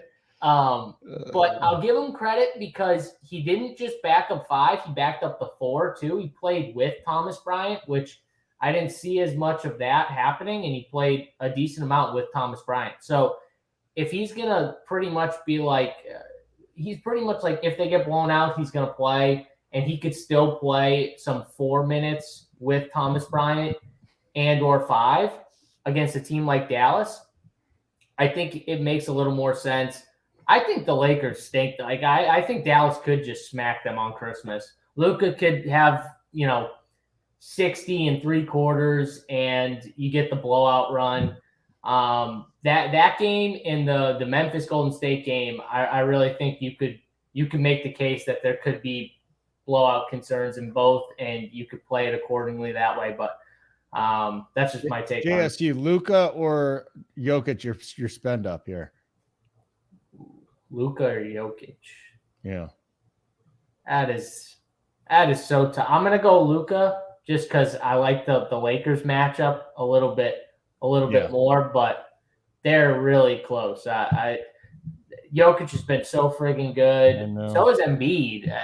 All those guys. I mean, they're just so good. I'm trying to get get two of three if I can. It's going to be tough, but if I can get two of those three guys, I'll be happy. All right. I think the mid-tier is really weak today, to be honest, overall. Well, the interesting part about that build, Phallic, is if you do play like some mid-tier options, like if you play like those Knicks, it feels like the RJ Barretts and the Brunson, like you do naturally fall on a mid-tier build, I think, because then it jams in like the Tim Hardaway Juniors and these options. So like, I do think like if you make sure to play the mid-tier options, maybe grab some of those cheap values. That's like a different way to go about it. And there's some good options that we're going to get to that are like some interesting centers coming up. Like center's the really interesting part on this, because if you do pay for Jokic, no one like Holden was suggesting, no one's going to pay up for center today. It's just not happening. People are clearly going to go to these cheap value options. It's just there's not a lot of value on the slate, and you got to kind of have to create your own values. And that's why I said before, you can really watch how this game plays out, see what happens. And if you do think that some of these like Lakers values aren't as good as that we were talking about, or these Dallas ones, maybe it's just playing the cheap ones where like they can actually get there, right? Like the Austin Reeves. Sometimes when there's like these value plays or these plays, there's one game that everyone's keying in on. One thing I like to do is maybe just say, I won't play LeBron, I won't play Luka, I won't play Thomas Bryant, but I'll play the cheap ones that I feel like could play garbage time and play during the regular time and find ways to get there. That's sometimes an approach that I think can be helpful if you think it could blow out like JSU was talking about. Mangone, my problem with Reeves is I think he's good enough to the point where I don't know if he gets the full blowout run. That's like, the concern. I don't think he does. Yes. But he's 4-1. That's what I'm saying. Like these guys don't kill you completely. And that's what I kind of try to consider. Like when you see like Lakers being jammed on your teams, like Thomas Bryant and LeBron and something, sometimes I'll just say, let me only play the cheap ones just in case the game does get ugly. I still can find ways to get there by their values. But yes, you are right. Austin Reeves might not play as much in that way. By the way, just a side note, but Austin Reeves is probably one of their three best players. Yeah, he might be number 3, actually. I mean, I don't know why he doesn't start. I don't know why he doesn't get 30-plus minutes every single night.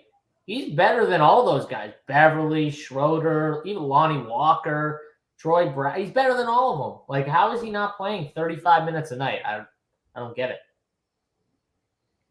Anything else to say about game number 2, boys? Okay. Nope. Mangone? Milwaukee? On the game 3. That would be Milwaukee and Boston. We know there's a cavalcade of good players from this game, aren't there?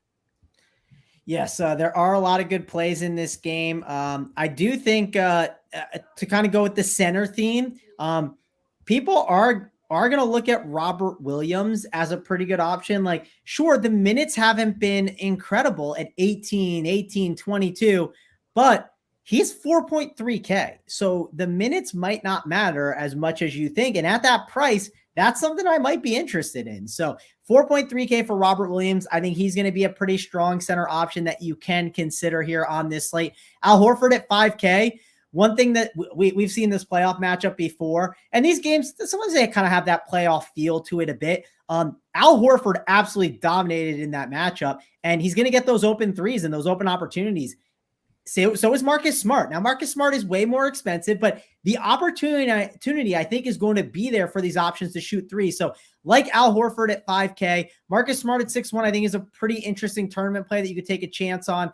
It is a Malcolm Brogdon revenge game. So I think he's someone that could end up closing at 5.3K, even though he starts the game. I could see him finishing it out just because I think he fits well with this team. They could easily bench Derek White for him instead in this spot. So I like those options. I don't love the spend ups. Jaylen Brown at 9.4 just feels a little expensive here on this slate for me. And there's other options I'd rather play, like James Harden. I know they're not the same position, but if it's shooting guard for sure, I'd go Harden over Jaylen Brown. And then Tatum at 10.9. I just don't see myself spending on him. I see myself just going to some of these other options instead. So it's really these value plays on the Milwaukee side. I believe we don't have Chris Middleton. So we're going to have Giannis is a spend at 12.4 could be interesting. If I did play him, I'm trying to think of a power forward or center I'd put him at. I don't think it's a huge deal. I do think Drew Holiday at 8.1 could be an interesting option if you're trying to do like what Phallic was talking about, maybe grabbing like 3 like kind of studs, I think you could put him in that category of a guy to grab with two other spend ups and then go value plays. So I think he's in the conversation for sure. I struggle with Bobby Portis at 6'8". That price tag is egregious for me. Brook Lopez at 5'9". I don't know. I don't think I need to get there, but if he was the last piece in, I wouldn't hate it completely. And then I really don't think I need to go to any of these other values. Like I don't think Grayson Allen or Pat Connaughton or Javon Carter are intriguing me. There's other value plays I'd rather consider. But if you do pivot off of some of these other values we've discussed, maybe they could be a contrarian one that you just take a chance on if all these other ones busted. But yeah, this isn't a game to really play a lot of the studs. I think the high spend is Drew Holiday. And then you're really looking at more of these value plays or the mid-tier options like a Marcus Smart, an Al Horford, or a Robert Williams. Okay, so let me go look here. We got about 400 likes. We've got, what do we got here? A lot of people watching too for a Christmas morning show. I thought there would be. Hey, how about this? We are giving you content so that you don't have to hang out with your family. So give us a like. Okay. That's all I ask. You know, this is, you're obviously done with your family if you're watching this trying to win money. So like button isn't going to kill you. Merry Christmas. Ho, ho, ho. 25 is our code. If you want 25% off, get the NBA winners today. You get the NFL winners. We got other sports, all the other ones. It's great. Braden has a quick question. He needs an answer to. Do you want to ask your question or you want me to? What? I want you. Oh, you want me to? Okay. He wants to know who the worst baseball team is in the MLB. I said the Oakland A's. Anybody else want to throw out a name?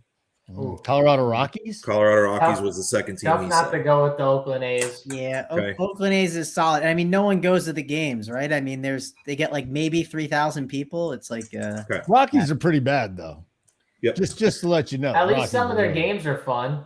Yeah, I've of been to course Rockies they are. games, and they can win at home. You know what I mean? They've been better at home than Reds. other teams, so Yeah. you got to give The them at Reds least are that credit. horrible. Good point. Okay. The Reds are horrible.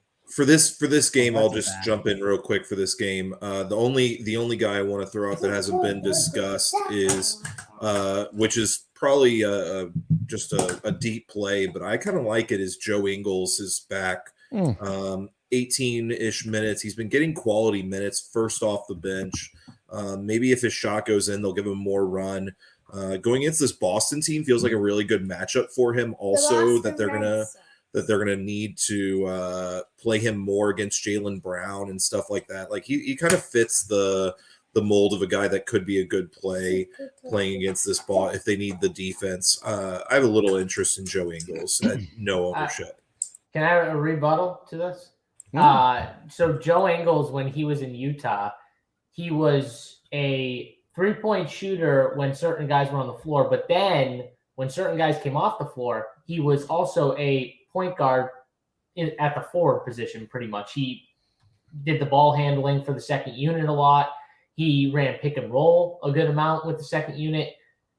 He doesn't do that anymore. So, like, he's just a different player now than he was in Utah. He is a stand in the corner and shoot three-point guy.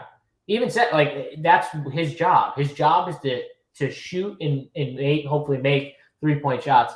I don't like him in that role. I just, for fantasy, even if he makes a couple threes, he probably lands at like 12.5, which, is fine, but he doesn't really do much else. And I think it's a lot tougher matchup for him specifically, for sure, in Boston, where they have a ton of versatile guards who can switch, super athletic.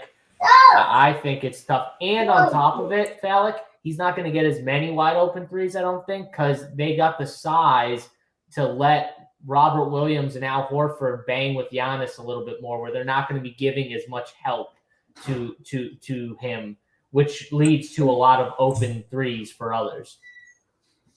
Also, another thing to call out, Giannis, man, he can get into foul trouble sometimes, like it just in like these like weird spots. And this is definitely a spot where the down low paint's going to be a little difficult. And you could see him get frustrated at times, especially when he has to carry the load, which could be a game that he has to. So, I do worry about Giannis a little bit just because he could be one of those guys that has a snowflake and you're very frustrated because the price tag's a lot. It's just very expensive for me. So wanted to call that out. And so I don't think there's too much else to say unless, we hit Joe Ingles. So once we hit that, is that the spot we move on, Falik? I think Robert Williams and like Jason Tatum are the only plays I want in this game. Maybe Jaylen Brown on FanDuel, but like he's 8,800. But I don't really like this game that much for the fan. I think it's going to be a good game to watch. Maybe not the best game for fantasy with everyone healthy from Boston. But Robert Williams has played Giannis tough. I wouldn't be shocked if he played more too in this exact matchup. Yeah. All right, let's move on to game number 4, Mangone.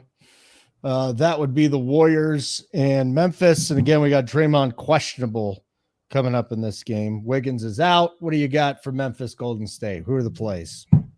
Oh, this is not a game I'm super excited about. I should probably like it a little bit more, but Memphis is definitely a team I don't love to play. They're all healthy. Their prices are very high. I'm just not excited to get there. One guy to call out, though, Steven Adams at 5.1K. The Warriors have been really bad against big men, and hasn't been the worst play, right? If you look at some of the game logs, he has been a kind of safe option. So he's the last guy in. I really wouldn't hate it here against the Warriors just because of how bad they've been against bigs. I know James Wiseman is like really cheap on FanDuel and he's been playing better. I know this is not the most ideal matchup in the world, but I assume he's going to come off the bench and then he gets to go up against like Brandon Clark, who at times Brandon Clark is a guy that you can beat up down low. It's not like you're scared of his presence. He's not going to go up against Steven Adams as much. So I do think Wiseman is sort of interesting as a punt, and he pops a little bit on FanDuel from some of the stuff that I looked at just because of how bad center is. So I don't hate it completely, those two big men that I just discussed, but other than that, the Memphis side is a side that I'm going to struggle with just because the price tags are elevated. You could always make a case for like a Ja Morant, but again, I think instead of Ja, I'd rather go James Harden. I'd rather go Jalen Brunson, some of these other guards that we discussed earlier. We do not have Steph Curry in that lineup, so having Poole, Klay Thompson at 7-1, you got DiVincenzo back at 6-4. The problem with that is a lot of these guys have elevated tags, and you have some of these other options that we've been playing, right? We've been playing Kuminga. We've been playing Moses Moody. Now we have some of these other options back. We assume Draymond Green will play in this game. It's Christmas. I think he's going to try his best to play. I just don't see a lot of options to really discuss besides those two big men that I really broke down there. Maybe the other guys got some takes for me that can help me out, but I'm not seeing a lot to love. Who were the two real quick? I'm sorry. I was out of the room. They were Steven Adams because he's just been like, the Warriors are not good against big men. And he's been like a sort of safe guy. And listen, if he dropped 40 today, I would not be surprised with how bad the Warriors are, but he's more of a safe play. I'm not projecting him to get 40 or anything crazy. Who's the second? That. James Wiseman on FanDuel specifically. And I don't hate it on DraftKings if we're looking at punt options like Isaiah Hartenstein. So those are the two that I'm really kind of keying in on. JSU, I guess you could talk about this game now while Falix over there on dad duty. Yeah, I'm with you. Really, I don't like the Memphis side. You could pull a Steven Adams, I think at 5-1, just because even in 24 minutes at that price tag, he could probably get there. Golden State's bad against bigs, but for me, I'm probably just gonna maybe play like one or two of these Golden State cheapies. DiVincenzo has been really good. I think if you like Golden State in this spot and you want to like, you think the game stays close. I think Dante DiVincenzo is probably one of the reasons why he's been really good when he's been out there. But I just don't. I think Memphis might just smack Golden State. And for that reason, I'm probably going to stick to like the Kumingas on FanDuel, maybe Ty Jerome, even James Wiseman, if you think they get blown out, could maybe get some blowout run at 3-4. So I'm going to be playing that angle of this game. I really don't like the starters. I'm probably going to be fading the starters in this game, just trying to take stands. You got to take stands on the slate. I think the first two games are better than the first two games on the slate are better than the second set of two games, Milwaukee, Boston, Memphis, Golden State on this slate. So I'm going to be overweight on game one and game two, probably underweight on the next two games. And then I think the last game is probably the other good game to attack. So that's the way I'm looking at this slate. Less plays in these two middle games. All right, let's talk about the last game. Or we got real quick. Sorry, you didn't get my. I just want to throw out two names. Number one is John Morant's going to be really low owned today, and I'm very interested in that. The second thing is just another cheapie that I'd throw out is Zaire Williams. 3.1K, getting 20-ish minutes. He's at least productive when he can be productive when he's in, and does get some usage. He's got 20 usage sometimes this season so far. Got to have a little interest in him as a cheap guy that's going to be unowned. I think he's just as good as any of the other cheap guys that we're throwing out there. I feel confident in his minutes, and I think he could do something. You love him, huh? You're like a fan of him. I think he's a talented player, but I just think that we're searching for value, and I think that he's just as good as anybody else is really all I'm saying. I'm not normally would I be playing him? No, but today we're searching for value because the mid-tier, again, I think the mid-tier is really weak. So give me some Zaire as one of those guys that if you're going to make me throw 150 out, he's going to be in that pool for sure. Yeah, one thing to note too, Falik, with the way you can handle small forward position, like you're going to have a lot of information on these small forwards that were that are like spends, right? You're going to have information on what LeBron has done, what Tatum has done, what RJ Barrett's done. So if these guys bust, then let me just like spend down my salary like all the way to the bottom to go grab Zaire Williams. Like these are things that sometimes I look at if I happen to be like making pivots. I'm like, well, small forward is busted. So because small forward busted, maybe I can get off of this mid-tier guy. Like maybe it's Mikal Bridges I'm on. Maybe I can get off him to get a huge upgrade to the next spot to grab Devin Booker and go like a Zaire Williams. And that'll give me a kind of different build than the field, especially if some of like the guys are higher than I expected and busted. So it's something to think about when you're kind of building out your lineups. Okay. You know what, Falik?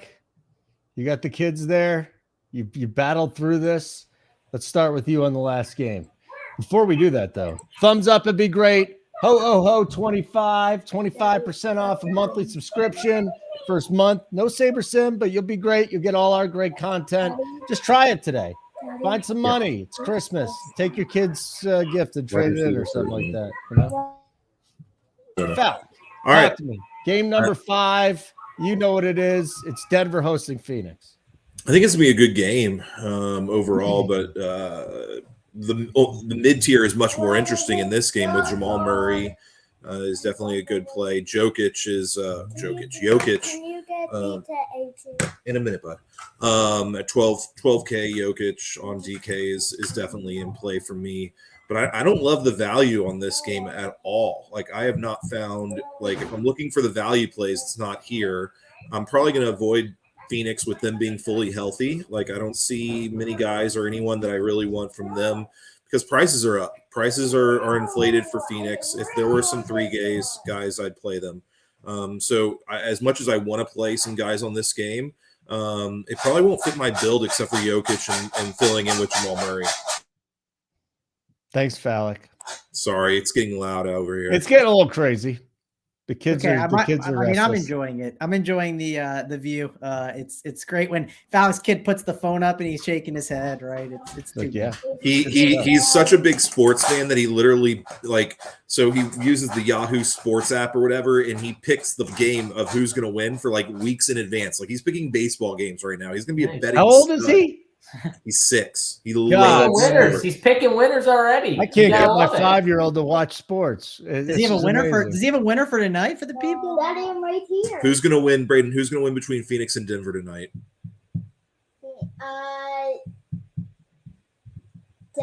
Denver. Heck yeah. There we go. Love it. Denver's the winner for that game if you want to make a late night bet. All right. So Mangone, you're up next. The late night hammer with the Nuggets here.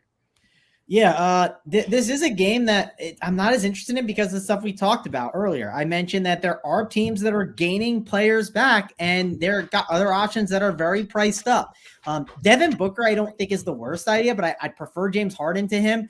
But like because he's back and Paul is 8'4", Ayton is 7'6", Bridges is 6'6". A lot of guys are just priced up. It's not a super intriguing spot. Yes, Denver doesn't play a lot of defense, so that's why you can make the case for like a Booker as a spend, but that's really it for me.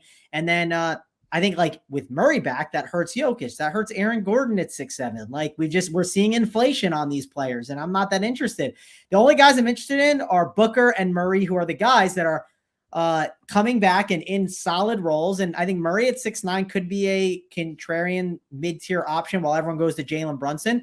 And then I think you can make a case for Devin Booker at the top as just a contrarian option that can easily go for like 60 DK points against a team that doesn't play a lot of defense. But that's really it for me. No values here. There's a lot more value plays in these early games that I want to play. JSU, last game. Let's do it. Get your thoughts. Phoenix at Denver. Yeah, just to hit a question on the chat, Zach. Yes, I will have a Yahoo core. I don't know if you're talking NBA or NFL, but I'll have a Yahoo core for both sites today. So, yeah, my cores will be up literally right out after the show. I already posted my full player pool too for the NBA slate, so that's already up. I'm gonna get my cores done. I'm sorry, for NFL full player pool, and I'll get my cores done for both NFL and NBA right after the show. Get you guys good to go for the slate. But this last game, I do think that this game could have some really good fantasy plays. I think Jamal Murray at 6'9" is definitely a good play, or a good price for sure. Jokic could smash. For me, this is where I struggle though. So I think Jokic is probably a better spend than Embiid just overall. I really like that first game, though. I want to jam that first game a ton. So I don't know how much Jokic I'll have. There is a price gap, too, between Jokic and Luka, where Luka has the nut matchup against the Lakers. I mean, the Lakers play no D. But I also think it's possible Luka plays 3 quarters, and they just absolutely dominate that game, too. I'll probably say that Jamal Murray's the guy most likely I'll have from this game in my lineup. I think Devin Booker could be really low owned. And if he's going to be really low owned, he could make sense in tournaments. But Jokic is probably the guy that I'm going to be battling. Him and Embiid, Harden, Randall, those type of spend ups on this slate. I really want 2 of those guys in my teams. Like Felix said, he wants 2 spend ups. Those are the 4 guys that I'm kind of going between. So I know we had the question for Luka or Jokic. I probably lean actually Jokic just with the savings, but it's more because of how I feel about the Dallas game. If that Dallas game stays close, though, Luka could just destroy all the studs. But yeah, that's the way I view it. I don't like any of the cheapies on Phoenix. They're all priced up because they were playing without Booker and some of these other guys for a little while, and now Booker's back. So those guys are priced up. I'm off them. And on the Denver side, just looking at it real quick, Christian Braun was getting some minutes. I think, though, with MPJ back, he's out, so you can't play him. And Jeff Green's out. Uncle Jeff is out for this game, so you can't pay for him either. Maybe that opens the door for Christian Braun, though. I don't know. It could mean Devin Reed or someone else, but yeah, probably no cheap guys from Denver either. So just the studs for me, and I think it's Jokic overall is the guy. If I can get someone, it's him. If I need a mid-tier guy, though, it's Jamal Murray.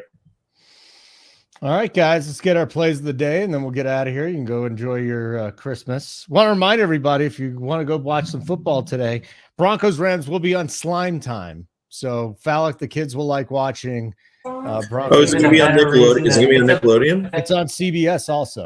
So okay. I think it's on CBS, but I think Nickelodeon will have the Slime Time game. So, kids enjoy. Yeah, good to know. My kids, or Braden, will definitely like watching Braden will love it. What's play of the day, Falak? Oh, man. It's not going to be, again, because I'm playing so much value on this, I'm going the stars and scrubs route.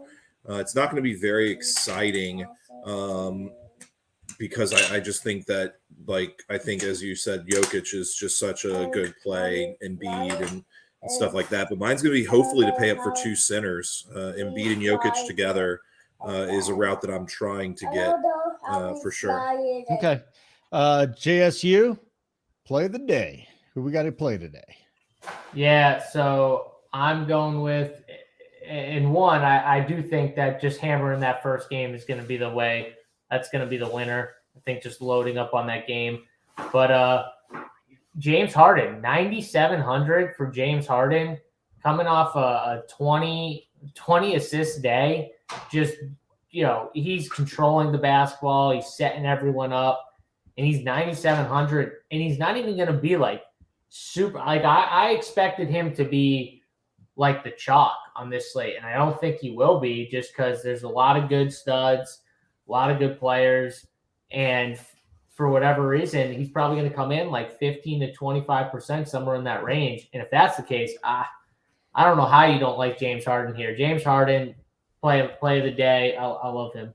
All right. Mangone, what do you got, sweet Travis? Yeah, give me Al Horford. He's going to be splashing it from downtown on these Bucs. They leave those 3-pointers open. We've seen this before. I know this movie. I'm playing some Al Horford. He'll definitely be my play of the day. So do you think Al Horford's going to play with Robert Williams today at all? I think they'll definitely play together for sure. They should play together. They might not play the whole time, right? But like, and have they played together at all this year, though? That's a good question. I don't know, but remember also it's he's been limited, Falik. Yeah. Also, so I don't know if that takes into account anything, but yeah. Also, like Bob Williams, like I like him today, but like he could play like that. Like he's not going to just go out of nowhere and play 28 minutes. So like, I think Williams could be a good play, but I think the opportunities there more for Horford. Like I don't see Horford sitting on the bench to close this game unless he's already been like egregiously bad. It doesn't make a lot of sense. Like there's also routes where Bob Williams plays most of that game and does what he does against Giannis, but he might close. It might be Al Horford closing, and they just have Bob Williams just sitting on the bench. So they played together. I just looked. They played a few minutes together each game. Yeah, there's definitely opportunity for them to gain more time together. So yeah, it's going to be a lot of fun. So I can't wait to watch that game for sure. Wonderful, boys. Well, Merry Christmas to everybody. We did get this done within 2 hours. We're going to get, I don't, you guys didn't think it was going to be a 2-hour show, did you? But we did it beforehand. So I'm very happy about that. Ho, ho, ho, 25% off your monthly payment of a monthly subscription. So your first payment, that'll be great. Shout out to Ricky Bobby in Castle Rock. Way to go, Ricky Bobby. I'll be down there tomorrow. We're not going to see each other though. And then last thing is on the way out, make sure you hit the like button just to let us know how much you love us and how we're just wonderful for waking up on this Christmas and gracing you with our presence. Yes. Mangone, final words. It should be fun. I hear breakfast. I think it's smell it too. So I'm ready to jump in and go have some breakfast and then finish up my NBA stuff. So okay.